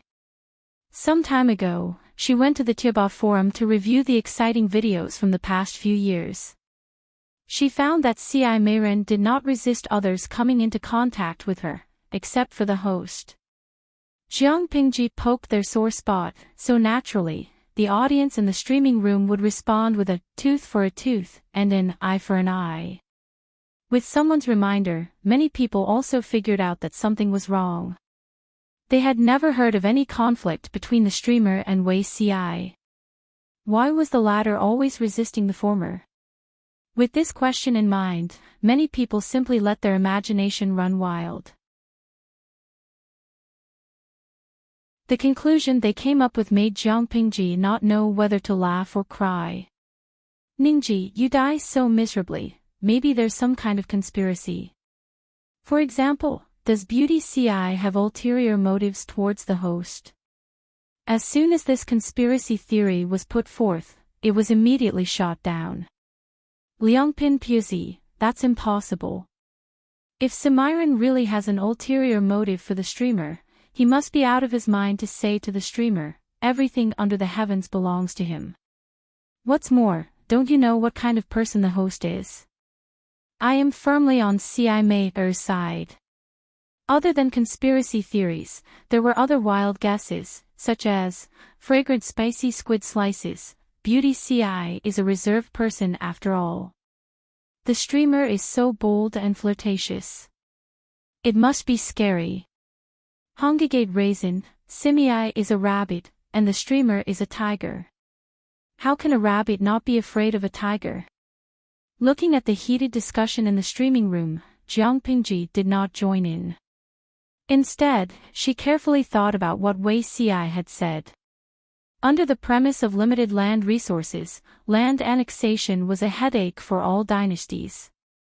According to Wei Ci, instead of wasting effort to slow down the process of land annexation, it was better to cut it off from the root. Since it was said that everything under the heavens belongs to the king, then wouldn't it be justifiable for all land to belong to the country? However, Jiang Pingji could jump out of the fence, but it did not mean that others could. Not to mention Wei Xi, who was a talented person who was well-read, even an illiterate street gangster would not be willing to do so. In this era, land was not just land, it was also a treasure bowl that could produce wealth. As long as one could climb up and become a person above others, it would be justifiable to take more treasure bowls into one's pocket. To put it bluntly, this was about benefits. Once the land was returned to the country, not only would the rich and poor jump up and down, even the ordinary people would not agree to it. If the land belonged to the country, how could they feel at ease? The people would not think about the long-term future. They would only care about the benefits in front of them. Jiang Pingji dared to return the land to the country. In the eyes of the people, she had snatched away the foundation that they relied on to make a living from their hands. If the people were like that, it was needless to say for the aristocratic families that sat on countless fertile lands. Those who struggled bitterly and tried to make a name for themselves would oppose it even more. Jiang Pingji understood these principles, and Wei Xi understood them even more. However, understanding did not mean that he could not do it, it depended on how he did it. Wei Xi was sacrificing his own future benefits when he proposed this to Jiang Pingji. Aside from Wei Xi, who else could do this calmly? This is really a difficult problem for me. Although it was difficult, it was not without hope. If it was in the era when the country was unified and the concept of land belonging to the country was raised, all the people in the world would rise up in revolt. However, it was a chaotic world now. The land that Jiang Pingji conquered and cultivated, as long as she did not sell it, was all hers in name. For example, the order to station land was actually renting land from the government to the landless people to farm, and the government would take a cut from it. To be honest, this action was quite a hooligan. It was not an exaggeration to say that it was a bandit. Nowadays, whoever had the bigger fist was the boss. If they were not happy, they could fight it out. The land belonged to the government, not the people who farmed it. Jiang Pingji frowned and thought deeply. Originally, it was only a plan to station land to alleviate the urgent situation and settle the refugees. Now it can be implemented for a long time, and let the people have the concept of public ownership of land. I must let the people know that leasing land is far more secure than privately owned land. If that's the case, the scale of station land has to be expanded, and the proportion of food taken by the government has to be reduced accordingly. One could not become fat in one bite, and there was no good thing that could be achieved overnight in this world. If Jiang Pingji wanted to take away the cake from the aristocratic families and the powerful officials, she must have strong means and strength. One was the army, and the other was the people. Before the dagger was revealed, she not only had to strengthen herself, but she also had to quietly weaken the power that suppressed the aristocratic families and the powerful officials. I am strong, and the enemy is weak. With this, we might be able to fight in the future. However, before her personal strength reached a certain level, she and Wei Xi could not reveal this idea to avoid being criticized by the world. Even if the land reform was successful, there would be a series of problems later on.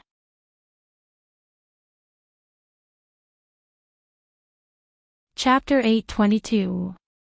Once the power in one's hands grew, one's private interests and desires would also grow. Would the royal family be able to guarantee fairness and impartiality? Would every generation of emperors serve the country and the people? Who could guarantee that this would prevent land annexation? For their own selfish interests, people's brains would become quite smart. Even the Federation's sky brain was amazed by this kind of intelligence. The landlord class would always make a comeback with another identity. What would they do then? Jiang Pingji let out a long sigh. There were still many things to consider. Wei Xi, on the other hand, was relaxed. He had thrown such a big problem to her and refused to stay to continue the discussion. It would be good to stay and have a meal together. Elsewhere, Wei Ci returned home with a bellyful of thoughts. He happened to run into Zhang Ping, who was looking for him. Shihing has caused me to suffer this time, Wei Ci smiled bitterly. Zhang Ping was a classic example of a bad teammate. This time, he was really screwed over. However, so be it. At least he could temporarily stay away from the center of power in Wanzhou. When Wei Ci thought of Jiang Pingji's actions just now, he felt even more uneasy. He did not understand. What did she want to do? Although he did not understand, Wei Ci felt that it was not wrong for the two of them to distance themselves for a while. This will not happen again. Zhang Ping smiled awkwardly. Fortunately, Wei Ci was just grumbling and not angry. After all, the two of them had been close friends for many years. Screwing over once or twice was just to cultivate their relationship. Zixiao, I'll do it this time. Next time, I won't drag you down. Zhang Ping was there to collect the drawings. With the drawings as a specimen, he could have a deeper understanding. Wei Ci secretly rolled his eyes. He did not believe in Zhang Ping's attributes at all. Previously, Zhang Ping had said that Wei Ci was knowledgeable and multi-talented. Not only did he dabble in the 5 elements and 8 trigrams, Qimen Duanjia, but he also worked on architectural design. He was good at calligraphy and painting, and he knew everything. Zhang Ping was not bragging. Wei Ci really knew these things. His level of attainment was not low. If not, Master Yuanjing would not have pestered him for so many years. Wei Ci went to the study to retrieve a few scrolls of drawings. The paper used was the best bamboo paper. Bamboo paper, Zixiao, did you draw this? Zhang Ping noticed that Wei Ci was holding a huge piece of silk cloth with patterns drawn on it, as well as an exquisite framed picture scroll. The original drawing is on the silk cloth. The previous owner did not preserve it well and insects grew on it. I almost couldn't tell what it looked like. Wei Ci's drawings were taken from the ancestral home of the Wei family in Langjie. Even though the Wei family had fallen from grace, their ancestors were once illustrious. Naturally, they did not lack good things. Look, no matter how much I preserve it, it can't be restored to its original state. I might as well make a copy of the original drawing. You can just look at the sample. Zhang Ping made an "oh" sound and unfolded the large stack of paintings that Wei Ci had carefully stored. The paper of these scrolls had obviously been carefully cut. They were of different lengths and widths. Some were 8 or 9 inches, while others were more than 10 inches. Most of the cities in the blueprint were built during the golden age of the Great Xia dynasty. Be it the layout or the architecture, they were all majestic. Most of these buildings were uniaxial symmetrical, which perfectly satisfied the obsessive-compulsive disorder. Of course, it was easy to get lost in such a city. The more complicated ones, such as the capital cities and prefectures, mostly used symmetrical secondary tests, and the chances of getting lost were higher. Apart from these mainstream designs, there were also quite a few irregular designs. Most of them evolved from the gradual expansion of villages. With the materials, Zhang Ping felt a little more confident in his heart. At this moment, Wei Ci opened his mouth and interrupted his inspiration. Shangjing suffered an earthquake, and the terrain has undergone a huge change. If we follow the book and imitate it, I'm afraid it won't work. Jiang Pingji said calmly, this is the original design of Shangjing. The buildings are scattered in picturesque disorder, and they are indeed majestic and beautiful. But you have to think about our Lord's temperament. She won't spend too much money to build such a luxurious prefectures for herself. Zhang Ping respected Wei Ci's opinion very much. He asked, Zixiao, what do you mean? Wei Ci thought about it and said, make it as simple as possible. Make it as convenient as possible. There's no need to deliberately pursue symmetry and beauty. As long as it suits the terrain and reduces manpower, it's fine. Of course, although it's said that building a house is simple, it doesn't mean that the materials used are random. It's only been a few years since the earthquake in Shangjing. The people still have lingering fears when they think about it. The house would rather be simple, but it has to be stable. Zhang Ping thought about it and it seemed to make sense. He had followed Jiang Pingji for a period of time. She indeed did not like to be extravagant. Her style was capable and simple.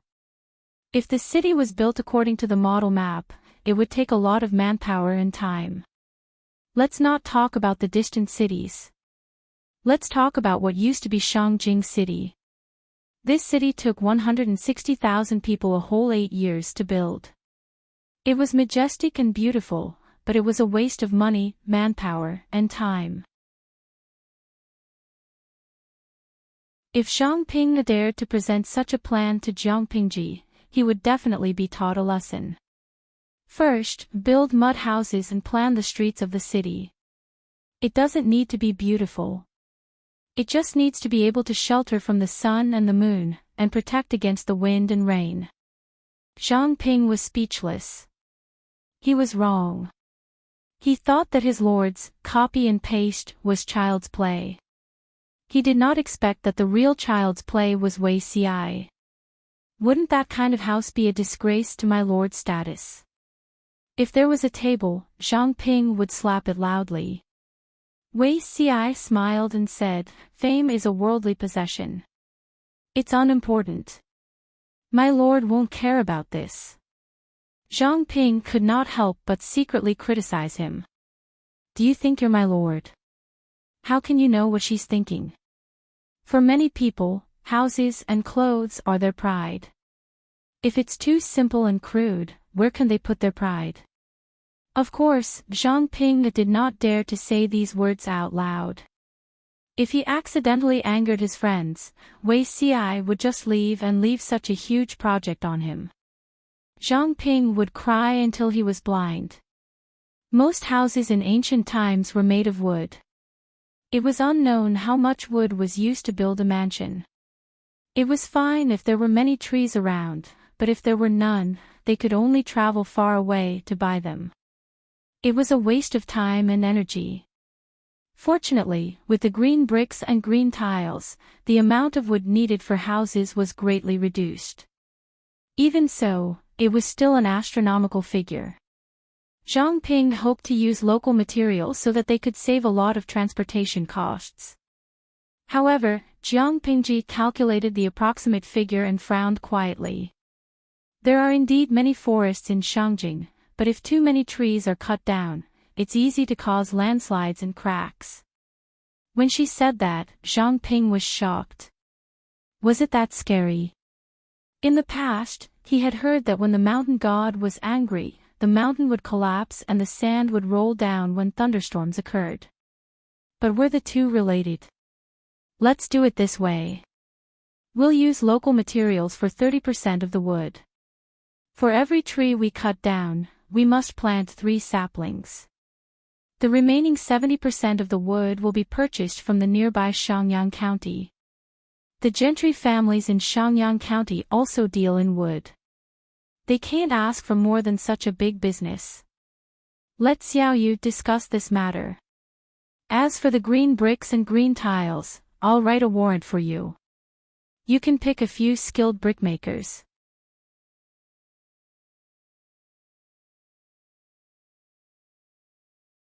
Chapter 823. Lingshao Hall in the Heavens and Shangyang Palace in the Mortal World. Shangyang Palace was not only the palace of Dongqing, but also the place where the rich and powerful gathered. Back then, Shangjing City and Shangyang Palace were so prosperous. Now there are only ruins. There seems to be people in the distance. Wei Ci lifted the curtain and wiped the sweat off his forehead. He looked at the ruins in front of him that were overgrown with weeds and vines. He was filled with emotion. It was already midsummer. The scorching sun hung high above their heads, scorching their skin. No matter what, it is Nchanting, a treasured place where the rich and powerful gathered. When the earthquake happened suddenly, many houses collapsed and were buried in the ruins. Refugees gathered here, searching for money under the ruins to make a living. Therefore, scattered villages slowly formed around it. Nchanting was dressed in a brown sackcloth and his long hair was tied up with a cloth. If it was not for his scholarly aura, one might think he was an ordinary farmer. He took a bamboo hat from the carriage and gave it to Wei Ci to shade him from the sun. Let's investigate first and then make a decision. Nchanting City used to have a floating population of 200,000 to 300,000, but now it had become ruins where no one could be seen. In just over 2 years, wildly growing vines covered the ruins. Occasionally, a few rats could be seen shuttling around. Wei Ci and Nchanting brought over 10,000 laborers. The remaining manpower was planned to be recruited locally, taking the opportunity to absorb refugees and reduce hidden dangers. The two spent a few days walking around Nchanting City and the nearby mountains, familiarizing themselves with the surrounding terrain and replanning the layout of the city. Wei Ci's memory was excellent and he had a photographic memory. In just a few days, he memorized the surrounding terrain and drew them on paper. After some discussion, the two compared the original layout of Nchanting City and made some improvements and adjustments to the layout of the state capital. I really wonder if there is anything in this world that you can't do. Nchanting came back from outside. His exposed cheeks and neck were scorched black and red by the scorching sun. His clothes were soaked in sweat, dry and wet, wet and dry again. After a busy day outside, Nchanting was so thirsty that his throat was about to emit smoke. When he returned, he gulped down a mouthful of water. He saw a huge piece of bamboo paper on Wei Ci's table. On it, a plan of a city was drawn with fine charcoal. As for why Wei Ci wanted to use the trimmed charcoal to draw, Nchanting did not ask since Wei Ci answered so quickly. There is a limit to one's strength, and the will of the heavens cannot be changed. Ci is just an ordinary person, there are still many things that I don't know how to do. Wei Ci smiled as he carefully rolled up the finished product and put it away. He took out another roll of paper from the side and slowly unrolled it. Compared to the previous drawing that seemed to be drawn with a ruler, this drawing was much more casual. These are the villages, mountains, and forests near the old site of Nchanting City. The soil in these places is quite sticky and suitable for making green bricks. There are also villages gathered nearby, and they add up to 1,000 people. We will recruit the people nearby and have them build a direct road to Nchanting. The amount of wood, stone, and sand needed to build the city is huge. We can't just use them in one place. The materials used to build the city weren't expensive, but the transportation costs were. Wei Ci calculated carefully and decided to spend manpower to build the main road first. Once everything was ready, he would start building the city. As big as Nchanting was, the ruins of the entire city still had to be carefully cleared out. Those that could be reused would be reused to save costs, and those that could not be reused would be disposed of.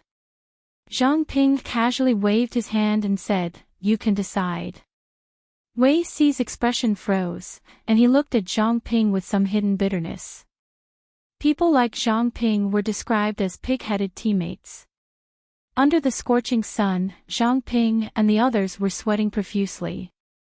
Their immediate superior, Nchanting, was holding a watermelon and chatting with Ching.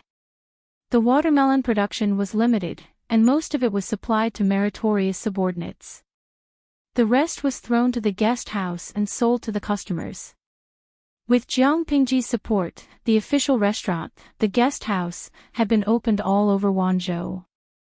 There was one in every county in the territory. With new dishes and management methods, it quickly gained a foothold in the local area. According to Jiang Pingji's instructions, the guest house took the medium to high-end route. The recipes of ordinary home-cooked dishes were released to the people for free, so that the guest house wouldn't clash with the restaurants opened by the people and steal their rice bowls. The more guest houses opened, the more jobs they could provide, and the more disabled soldiers or the relatives of the deceased could be settled. When had the people ever seen such a novel fruit as watermelon? For a while, the business of the guest houses improved a lot, and the daily net profits were constantly rising. Jiang Pingji ate the watermelon while looking at the accounts sent by the various guest houses. The guest house's business is good, but the profits aren't good. Cheng Cheng's wife was in charge of the internal affairs. She didn't know much about the business, but she knew that the restaurant didn't make much money. Jiang Pingji looked at the accounts and felt a little satisfied. The managers of the guest houses were smart enough not to cheat on the accounts, so it didn't take her long to finish reading. How can a big city like Guangzhou rely on the guest house's business to maintain its expenses? It doesn't matter how much profit it makes. Jiang Pingji smiled and said, the guest house was established to give the disabled soldiers a place to go, and the orphans and parents of the deceased a place to rely on. It doesn't matter if it makes money or not, what's important is that it can reassure the people. When the soldiers see that their families are properly settled, they can also rest assured on the battlefield. If we don't settle them down properly, first, it will chill the hearts of the soldiers, and second, it will force these people from good citizens to become refugees. Mr. Cheng is more knowledgeable than me, so you should know what kind of situation it will be when there are more refugees. How many bandits were born as refugees? What was the difference between refugees and refugees in ancient times? Wherever there were more refugees, social security would be poor, and crimes would occur every few days. Stealing and fighting were considered minor, but what was scary was breaking into houses to rob, kill, or kill women and children. Such cases were not uncommon. Why was Guangzhou stable? It wasn't because the number of refugees had decreased, but because more and more refugees had been granted amnesty and returned to their homes and fields. Ching Ching listened to Jiang Pingji's words and thought for a while, then an idea flashed in his mind. He said, is it possible that the governor built the provincial government for this reason? Ching Ching originally thought that Jiang Pingji spent money to build the provincial government for her own enjoyment, but later felt that it was unlikely. Now that he heard her say this, Ching Ching suddenly understood. Spending a huge amount of money to build the provincial government was secondary. The real purpose was to provide a large number of jobs and attract refugees to work there. In the minds of many people, forced labor was free physical labor that could easily lead to death, so no one was willing to do it. But Jiang Pingji had set a precedent by using paid labor to attract people to work there.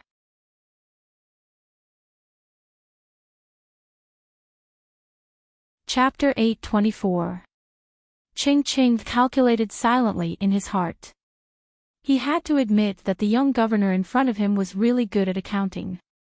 In the eyes of outsiders, labor was free, but Jiang Pingji paid the workers. That was a stupid move. Was that the truth? Ching Ching didn't think so. Jiang Pingji seemed to be at a disadvantage, but she was actually taking advantage of everything. Young people nowadays are really shameful. Ching Ching sighed. The girl in front of him was a few years younger than his youngest son, but she was ahead of everyone else. Jiang Pingji said humbly, "You flatter me, Mr. Ching. I still have a lot of things I don't understand and need your guidance." Ching Ching smiled and waved his hand. "I'm old and useless. I only hope that I can live the rest of my life in peace." Jiang Pingji smiled and said nothing, but she snorted coldly in her heart. If Ching Ching was the kind of person who preferred stability, he wouldn't be so troublesome. Speaking of troublemakers, the person in front of her was also a troublemaker. What was Ching Ching doing?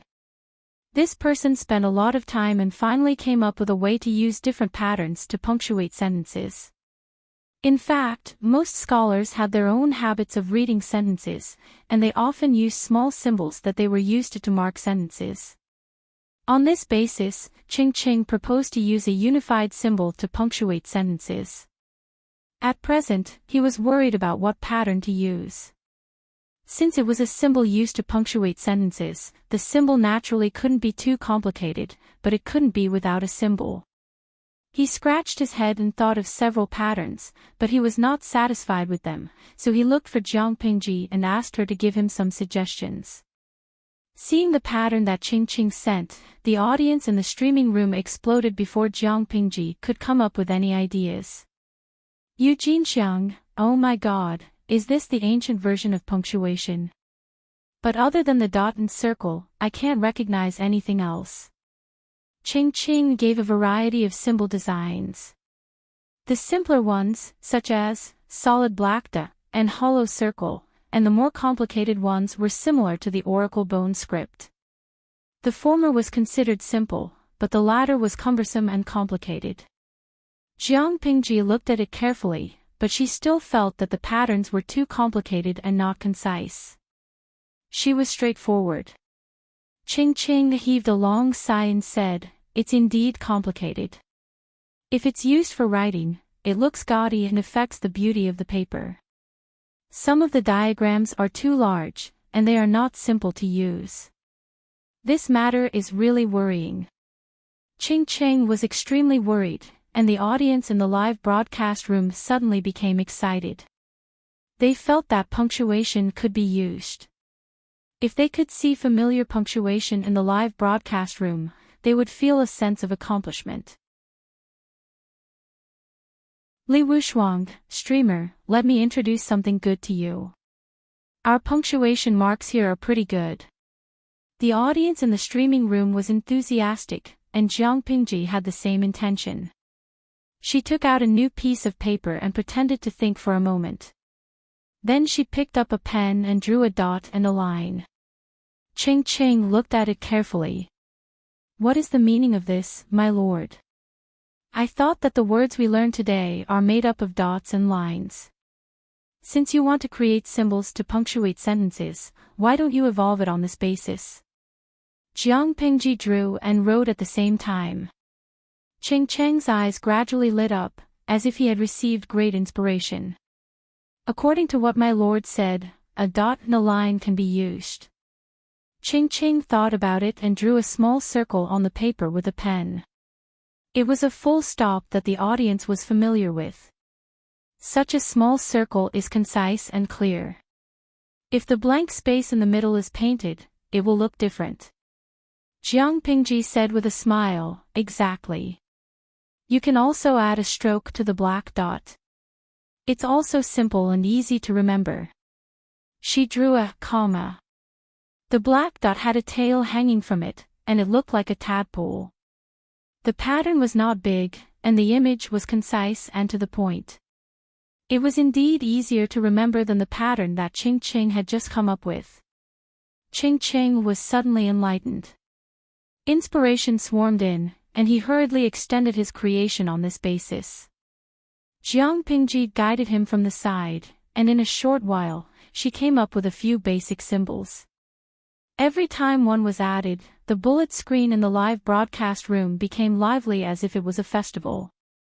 They did not witness the birth of the symbol, but they witnessed the entire process of the symbol growing from nothing to something in another dimension. It was a great sense of accomplishment. The person who was more excited than the audience in the live broadcast room was Ching. The pattern in front of him was very simple, but in his eyes, it was a rare treasure.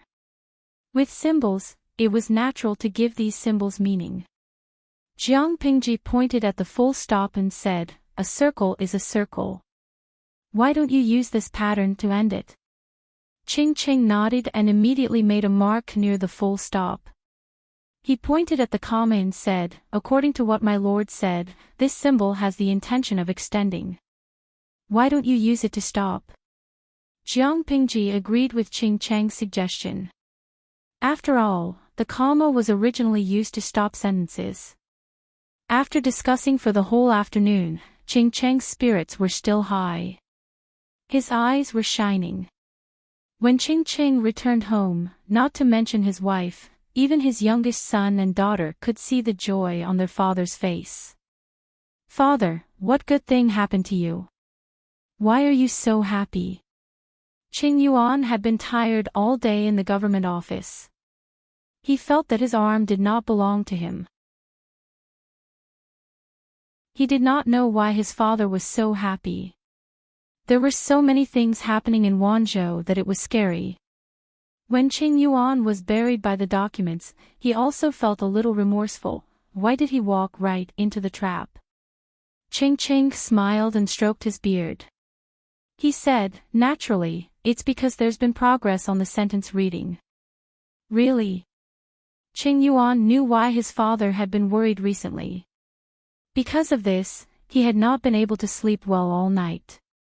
Now that there was a breakthrough, as his son, Qing Yuan was naturally happy for his father from the bottom of his heart.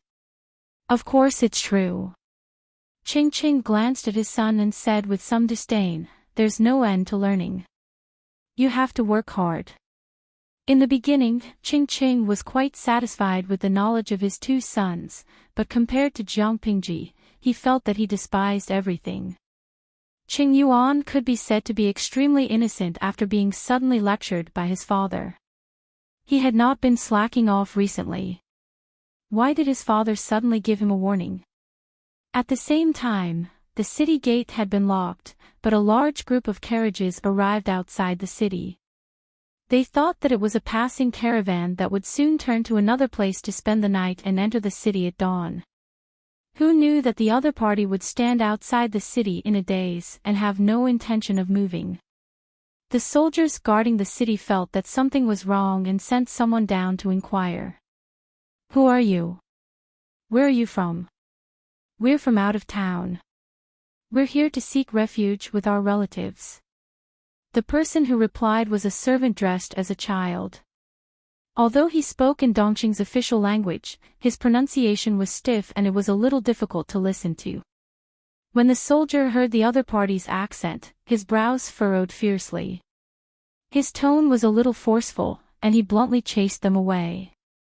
"Now that the city gate has been locked, if you want to enter the city, come back tomorrow."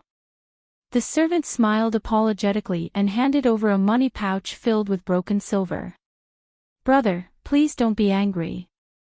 It's late at night and it's really not suitable to sleep in the wild. Why don't you do us a favor and help us pass a message to our master's relative to come out?" The soldier did not dare to accept these benefits. The higher-ups were very strict in this regard. He roughly pushed the money pouch back and asked casually, "Who is your master's relative?"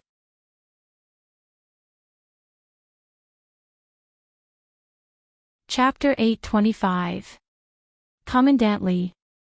The soldier guarding the city glanced suspiciously at the servant and the carriages behind him. His heart wavered and he said hesitantly, "I've never heard of Commandant Li having any relatives." "Wait here for a while, I'll send someone to inform the commandant." Hearing the first sentence, the servant thought that he would be denied entry. He didn't expect the soldier to be reasonable and be willing to help run this errand. He bowed gratefully and thanked him sincerely, "Thank you, big brother." The city guard snorted softly and accepted the other party's bow. "Wait here, Commandant Li isn't someone ordinary people can meet. If you want to pass on the news, you'll have to wait for a while." The soldier guarding the city said the ugly part first to prevent unnecessary misunderstandings. The servant hurriedly said, it's all right. As long as we can meet the general, it's all right to wait a while longer." The city guarding work wasn't under Li Yun's jurisdiction. The soldier guarding the city could only pass on the news one level at a time. There was a long detour in the middle. By the time Li Yun received the news, he had already slept for a while. Relatives. As a martial artist, Li Yun had always maintained the habit of sleeping lightly. He would wake up the moment there was movement outside. When he heard someone pass on the news that his relatives were outside the city, he was stunned. He thought he was dreaming. Where did his relatives come from? Li Yun's reaction was misunderstood by his subordinate. He said angrily, "Could it be that the people below are making fun of me?" What time was it now? It was indeed a little too much to come in the middle of the night to make people sleep well. Hearing his subordinate's words, Li Yun waved his hand and got up to take down his outer robe from the clothes rack. He casually said, "Let's go take a look." The subordinate was stunned. Could it be that the people outside the city were really Commandant Li's relatives? It was already the middle of the night. Other than the patrolling guards, there was almost no one else. Li Yun rode his horse towards the city gate. When the soldier guarding the city saw Li Yun, he suppressed the excitement in his heart and bowed in fear and trepidation. Although Li Yun was a young lad, he was good-looking and good at fighting. His future was limitless. To these soldiers, they were Li Yun's fans, and Li Yun was their idol. Who wouldn't be excited to be able to talk to their idol face to face after staying at the city gate and enduring the wind and rain? Li Yun suddenly jumped off the horse and flung the reins. With a cold expression, he asked, "Where is he?" Jiang Pingji and the others wanted Li Yun to be a man of few words in front of outsiders. This was the only way to maintain his dignified demeanor. Li Yun deeply felt that he was right. Normally, he restrained his impulse to speak and gradually established a quiet and aloof public image. The guard hurriedly caught up with Li Yun and bowed slightly. He said respectfully, "Those people are still waiting outside the city." Li Yun took out his token and ordered, "Open the city gates." The tall and heavy city gate opened up to the width of a person, and dim candlelight seeped through the gap. Li Yun's shadow was elongated, casting a shadow on the ground. Not far away, a servant dressed as a child was looking around. When he saw Li Yun appear, his eyes lit up. His appearance, demeanor, stature. If he was thrown into a crowd, he would be the center of attention. This person was definitely the one he was looking for. To ensure Li Yun's safety, there was a troop of soldiers behind him. The servant hurried forward, but unexpectedly, he was stopped by the guards. Li Yun waved his hand and said, "No matter, let him come forward to talk." The servant felt as if someone had poured a bucket of cold water on his head. His agitated emotions calmed down a lot. Li Yun asked him, "You said that your master is my relative." At the same time, Li Yun sized up the servant. Although he was a servant, his attire was better than that of a commoner from a wealthy family. Li Yun did not remember having such a distinguished relative. He and his honored master depended on each other on the mountain. He had not even seen his adoptive parents in name a few times. How could he be a relative? The servant was about to speak when he heard a cold snort. The voice was not loud, but it was very clear, as if it was ringing in his ear. When Li Yun heard this voice, his first reaction was, "This person is a master of internal martial arts." His second reaction was that he was so moved that he almost cried. "I haven't seen you for more than 2 years, my disciple is so impressive."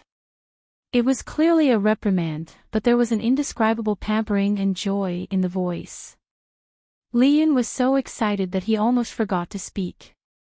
It was only when Xie Qian finished speaking and alighted from the carriage that he came to his senses. He saw Li Yun stride forward and kneel on the ground with a thud. He bowed and said, "Master, your disciple is unfilial. I was unable to welcome you from afar." The person who came was none other than Li Yun's honored master, Xie Qian. When Xie Qian failed to assassinate the Zhongzhou Empress, he dragged his good friend, the great scholar of Zhongzhou, Wan Xian, and fled for his life. Relying on his rich experience, Xie Qian and his men avoided the imperial notice posted by the Zhongzhou imperial family and left Zhongzhou without a hitch. Just as the war in Qinzhou was heating up, Xie Qian was worried that he would be dragged into the battlefield. He had no choice but to take a detour and head straight for Wanzhou. He asked around and found out where Li Yun was staying. Unfortunately, by the time he rushed out of the city gates had long been locked. Get up. How old are you now? If outsiders see you crying, it will damage your reputation. Xie Qian bent down and helped Li Yun up. With the light from the torch, the bystanders noticed that Li Yun and Xie Qian's side profile was rather similar. Li Yun was young and his face still looked immature. However, after several battles, he already had the demeanor of a general. Xie Qian was mature and steady. His face was angular and slightly weathered. His eyes were as calm as a pool of stagnant water, which added to his charm. As long as one wasn't blind, 9 out of 10 people would guess that the two of them were related by blood if they stood together. Li Yun sniffled. When he came to his senses, he revealed a bashful expression. Only then did he realize that he was being watched. At this moment, Li Yun noticed an unfamiliar middle-aged man standing next to his master. His temples were dyed with a few strands of gray, but he had a scholarly air about him. He had a strong smell of ink. Li Yun had only seen such an air in a few teachers. It was obvious that this middle-aged man wasn't an ordinary person. His family background was certainly not bad. The middle-aged man was the great scholar of Zhongzhou, Wan Xian. His courtesy name was Changzhai. He sized up Li Yun. Li Yun even obediently bowed to him and called him senior. Wan Xian nodded in satisfaction. He stroked his beard and smiled. You have some of the elegance you had when you were young. Xie Qian was well versed in both literature and martial arts. At first glance, he looked like a lean scholar. Only when he fought did he realize that he could fight. Li Yun, on the other hand, did not have the air of a scholar. His figure was lean and tall. He stood there like a spear. One look and you could tell that he was a martial artist. As Wan Xian said this, Li Yun's eyes darted around. A question was stuck in his mouth, wanting to ask.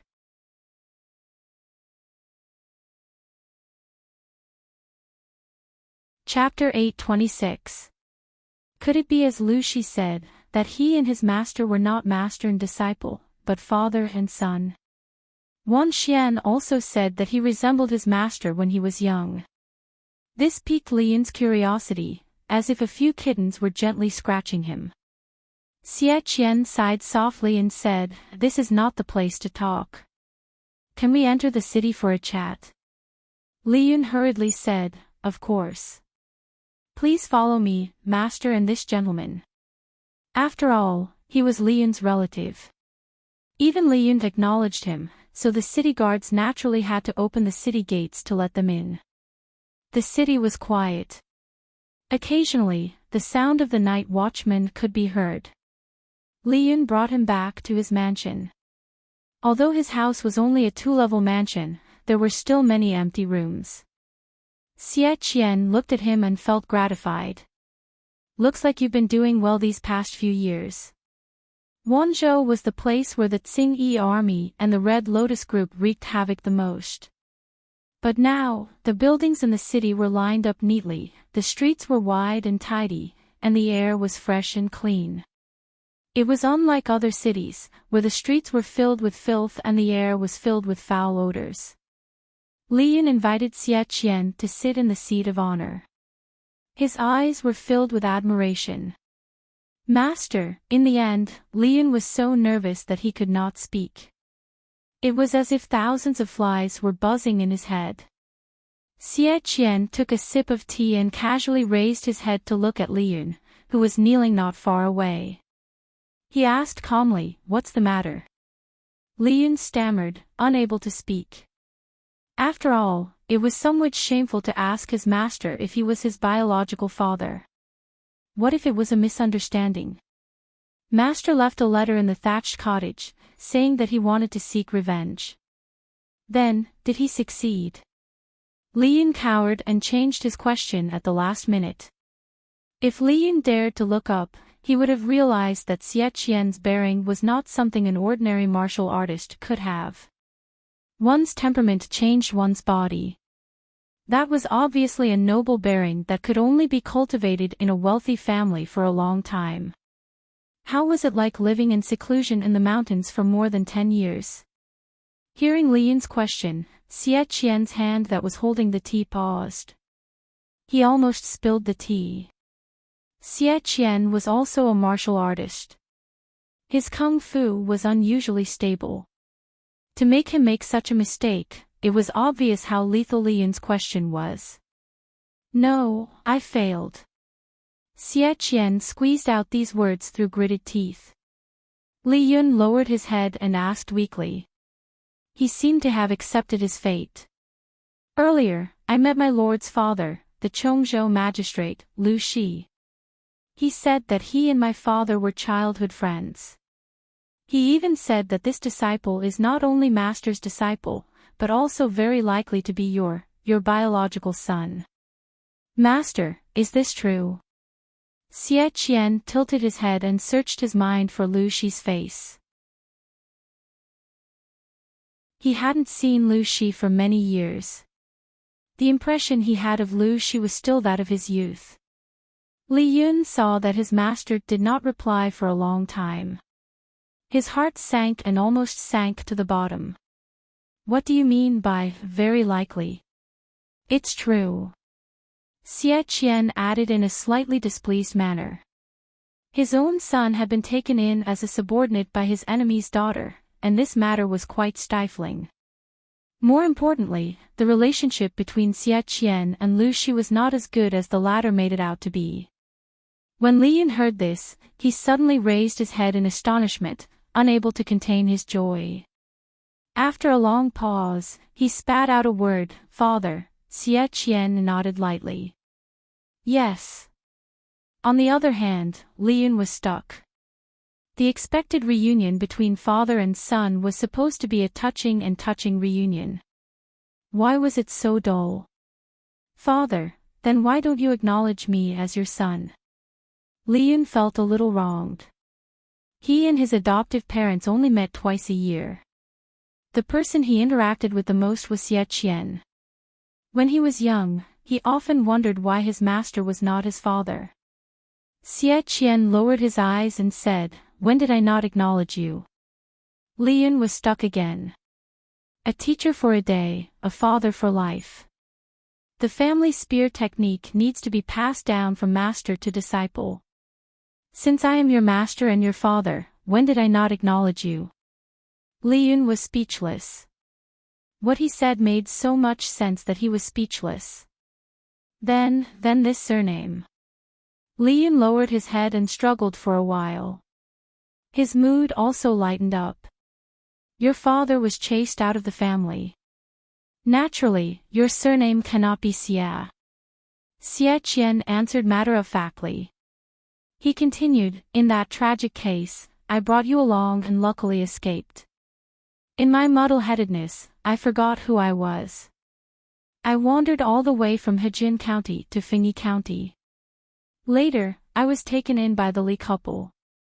That family had no children for many years, so they adopted you. When your father remembered who I was, you were already 2 years old. Li Yun's original name was Li Gozhu. The blood clot in Xie Qian's brain slowly subsided and he regained his memory. Suddenly, his head hurt. He, Xie Qian, was well versed in both literature and martial arts. Yet, his son had such a lowly name. However, he was too embarrassed to argue with the couple. He simply let that name be Li Yun's nickname and even made the decision to give him a nice-sounding name. Yun meant that he was wealthy and well-versed in both literature and martial arts. It was much better than Gozhu. After the couple adopted Li Yun, they quickly became pregnant. Naturally, they cherished their child even more and did not mind Xie Qian's actions. After listening to his explanation, Li Yun did not know whether to laugh or cry. However, he quickly noticed the strangeness in Xie Qian's words. What did he mean by chased out of the family? What discord did father have with the Xie family?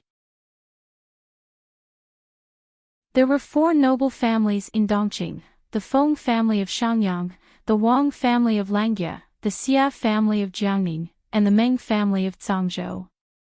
Although he did not know much about the Xia family, looking at Feng Jin beside him, Li Yun knew that Xie Qian, who was a direct descendant, must be very respectable.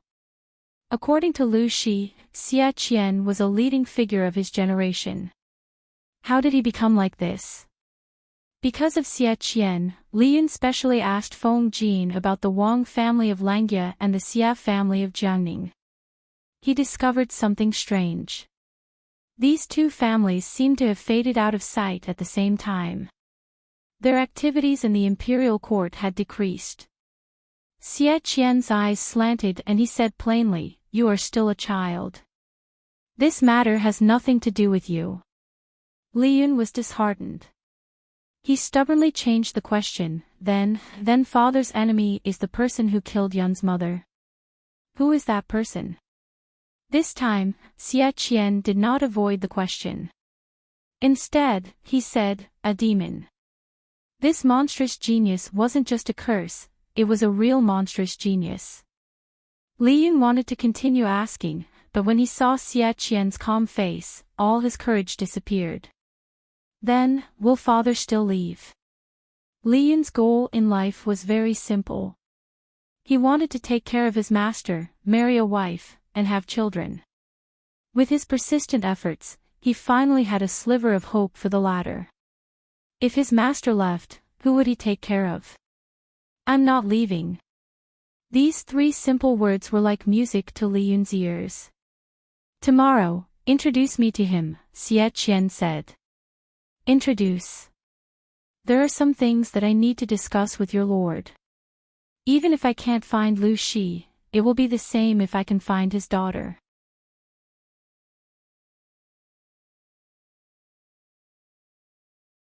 Chapter 827. Take your time, father and son. Wan Xian glanced at Li Yun. His features resembled Xie Qian when he was young, but his delicate features were closer to his mother's. Thinking of this, Wan Xian could not help but sigh.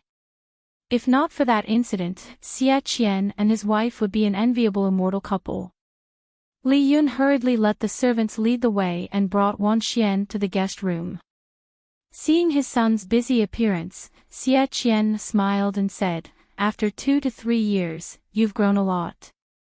Li Yun's ears perked up. His father's words were praising him for growing up and being able to take charge. Even though his heart was bursting with joy, he maintained his habitual aloofness on his face. Xie Qian changed the topic and said to Li Yun, according to tradition, marriage should have been arranged a long time ago. At this point, his brows furrowed uncontrollably. If Xie Qian had not been secretly removed from the Xie family, Li Yun would have been the legitimate grandson of the Xie family. Marriage arrangements were made at the age of 13 or 14. Usually, it was chosen by the wife of the family. It's a pity that your mother passed away early. Otherwise, she would have been able to attend my first birthday banquet. The rules of aristocratic families were as numerous as the hairs on a cow. Marriage was arranged at the age of 13 or 14, and marriage at the age of 18 or 19.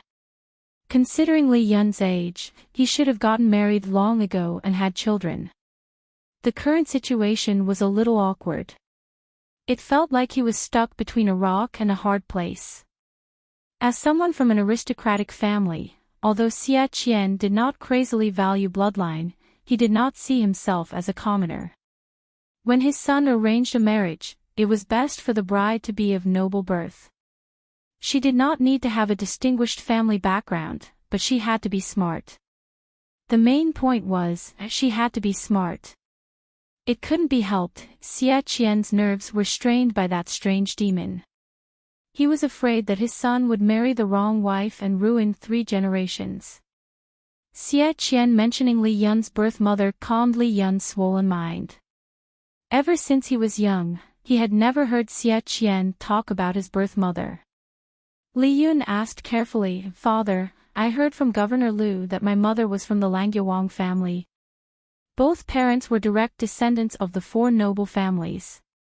In this era where bloodlines were important, Li Yun's birth was even nobler than the royal family." Xie Qian sighed and said with a look of reminiscence, "Yes, your mother's surname is Wang, and her maiden name is Huiyun. She is the legitimate daughter of the Wang family of Langya. She and the current family master of the Wang family are siblings. Unfortunately, the heavens didn't help anyone. Her body was delicate, and she unfortunately died of a hemorrhage when she gave birth to you." Li Yun listened attentively. When he heard Xie Qian say his mother's maiden name, Huiyun, his eyelids twitched. Xie Qian didn't miss his son's reaction and asked, "What's wrong?" Li Yun shook his head, "No, I just feel that the name mother is similar to a lady I know." Not to mention similar names, there were many people with the same name in the world. Xie Qian did not care. Li Yun asked again, "Mother. I heard from Governor Liu that she is a rare talented woman." Xie Qian said proudly, "She's not just a talented woman.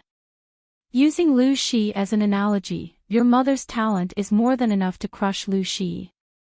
"Li Yun, father, how deep is the enmity between you and Liu Province's governor?" However, after hearing Xie Qian's words, Li Yun also felt a sense of admiration for his mother, whom he had never met. He was also a little depressed. According to his father, his mother died giving birth to him. "Father, do you have a portrait of my mother?" Li Yun heard from Liu Shi that Xie Qian was an all-rounder with both pen and sword. He could recite poems and paint with a brush, and he could kill enemies with a spear. If that was the case, his father should have drawn something like a portrait of his mother as a memento, right? "Of course I do." Xie Qian had been a mountain otaku for more than 10 years. If it were anyone else, they would probably have degenerated into a slovenly Jianghu man. However, Xie Qian's upbringing was ingrained in his bones. Even if he only lived in a thatched hut, he could still create a dissolute and unrestrained demeanor of a hermit. As a single father who raised his son to make a living, he did not neglect his other skills. His brush and ink were still outstanding. To prevent his memory from fading, he drew several portraits and carried them with him. Li Yunqing hurriedly opened the portrait. When he saw the person's face, he was instantly stunned. If he was not sure that Lady Huijun was younger than him by a few months, he would have suspected that she was his mother. "Isn't this Lady Hui?" he muttered as his forehead was hit. How rude. He did not call her mother, but Lady Hui. Was this fellow rebelling? Li Yun hesitated for a while and said honestly, "Father, I have seen the person in the portrait." Xie Qian's heart jumped to his throat. His son had seen that evildoer. "When did you see her?" "Yesterday." Li Yun explained, "There is a lady in the Lord's backyard. She looks similar to the mother in the portrait, but her temperament is very different." The Wang Huiyun in the portrait had a temperament like an orchid, elegant and refined. She wore a luxurious dress and stood among the flowers. Her right hand was placed on her slightly protruding abdomen. There was a faint smile on her face. Her entire person was shrouded in the halo of maternal love. When people saw the portrait, they were first attracted by her temperament, then they noticed her appearance. Even through the portrait, they could guess that this was a talented woman who had read extensively. Only by immersing herself in this field for a long time could one cultivate such a temperament. As for Lady Hui, who Li Yun had seen before, she was also a beauty beyond compare. However, that kind of beauty was dazzling and dazzling. One was reserved, the other was flamboyant. Hearing Li Yun's words, Xie Qian immediately became vigilant towards the woman who looked like his wife. Without waiting for Xie Qian to regain his senses, Li Yun carefully kept the portrait and said shyly, "Father, what is it?" "Your son has a woman that he admires." Li Yun did not want his father to decide on his engagement. It would be better for him to confess now to avoid unnecessary trouble. Xie Qian was speechless. Although he had unwillingly lowered his standards for choosing a wife, Xie Qian really did not want his son to marry an illiterate, vulgar woman from the mountains.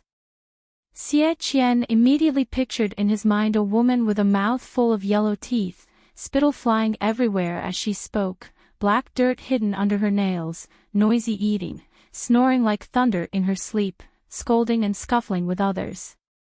His vision darkened and he almost stopped breathing. "Son, don't take things too hard." Xie Qian's heart trembled as he asked, "Which family is it?" He did not care if it was a free love, he just wanted to know which family it was. Even if it was a peasant girl, he would accept it. He only hoped that his upbringing was not wrong. "Hejin's Shangguan family, I wonder if father has heard of it." Li Yun said a little embarrassedly, "Her name is Shangguan Wan." Hejin's Shangguan family. Xie Qian knew this. He had already prepared for the worst but did not expect Li Yun to give him a surprise. The wife of the Shangguan family is not bad. Does that mean father agrees?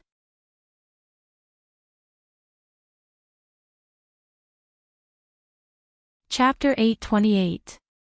Xie Qian's face darkened as he reprimanded his son. A marriage contract is a bond between two families. How can it be so casual?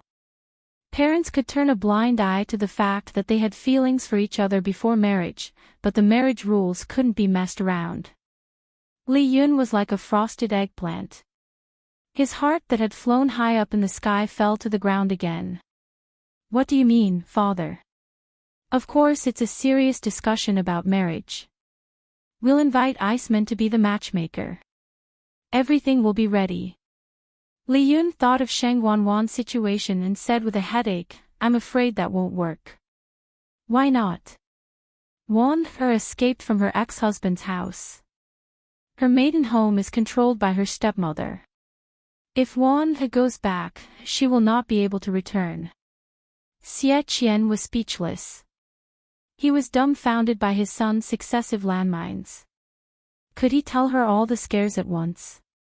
Xie Qian did not mind Wan Er's second marriage.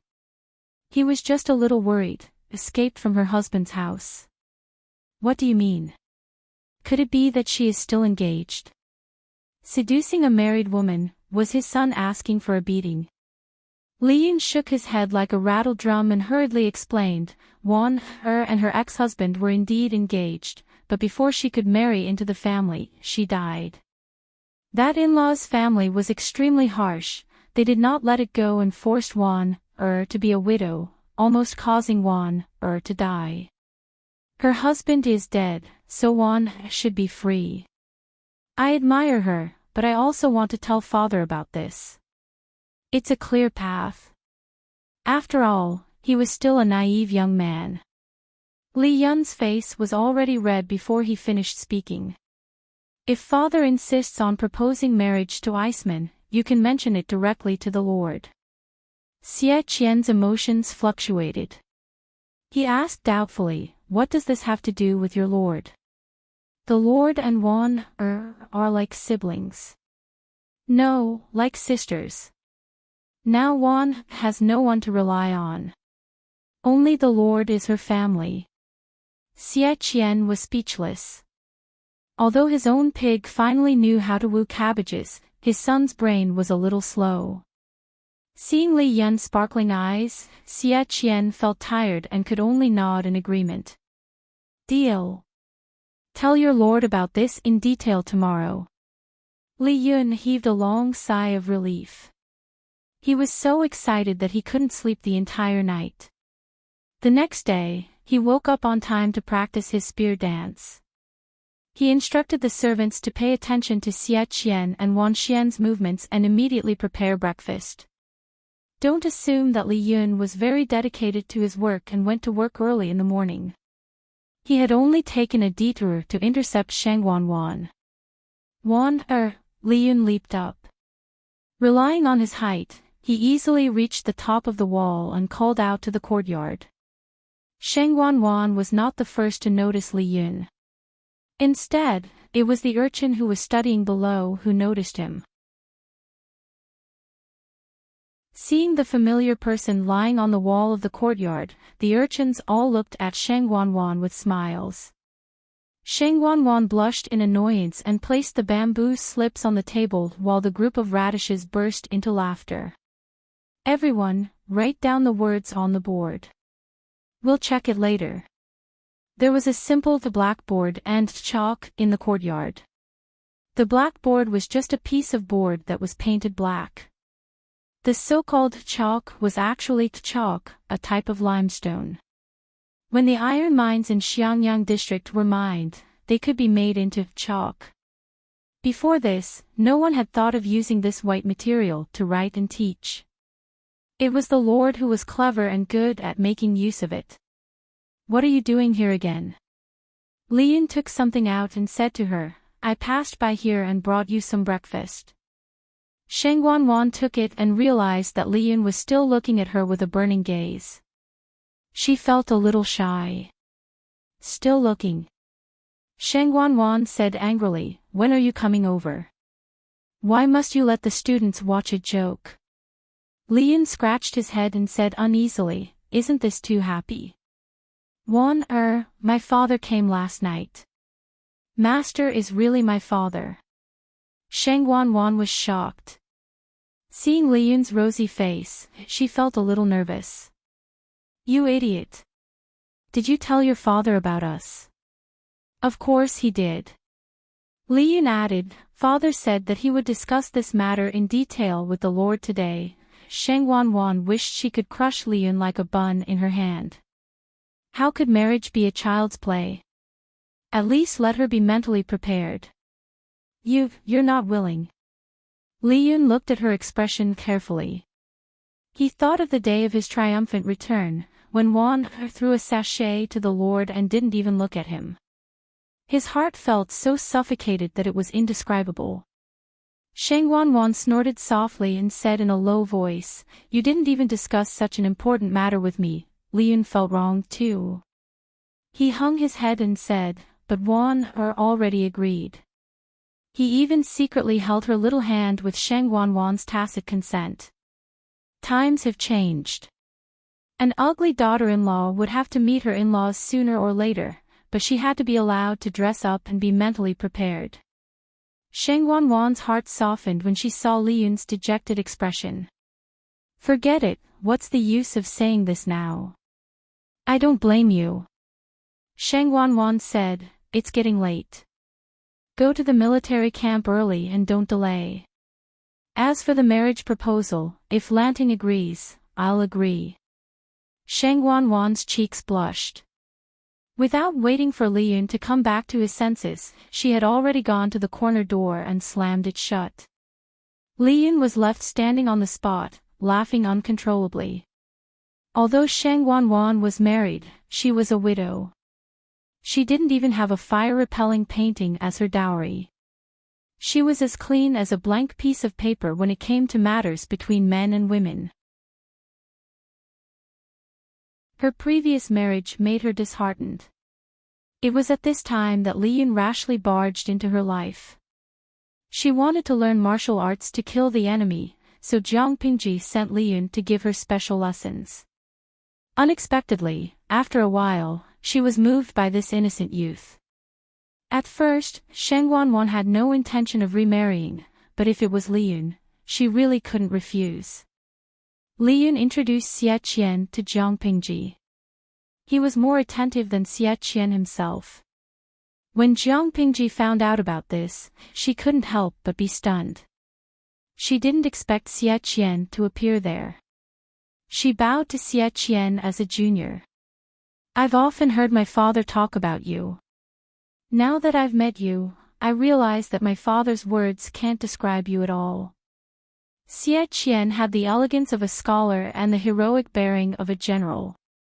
Looking at him, it was as if she could picture a middle-aged version of Liyun in her mind. Jiang Pingji had a sweet tongue, but Xie Qian didn't expose her lies. Would Lu Xi often mention him to his daughter? She wouldn't even dare to do so in her daydreams. Lu Zhongqing's daughter is indeed extraordinary. Xie Qian didn't mince words and went straight to the point. If I'm not wrong, Lu Xi should have told you about my purpose in going to Zhongzhou. Jiang Pingji nodded. He said it was to assassinate an enemy. Did Uncle Xie succeed?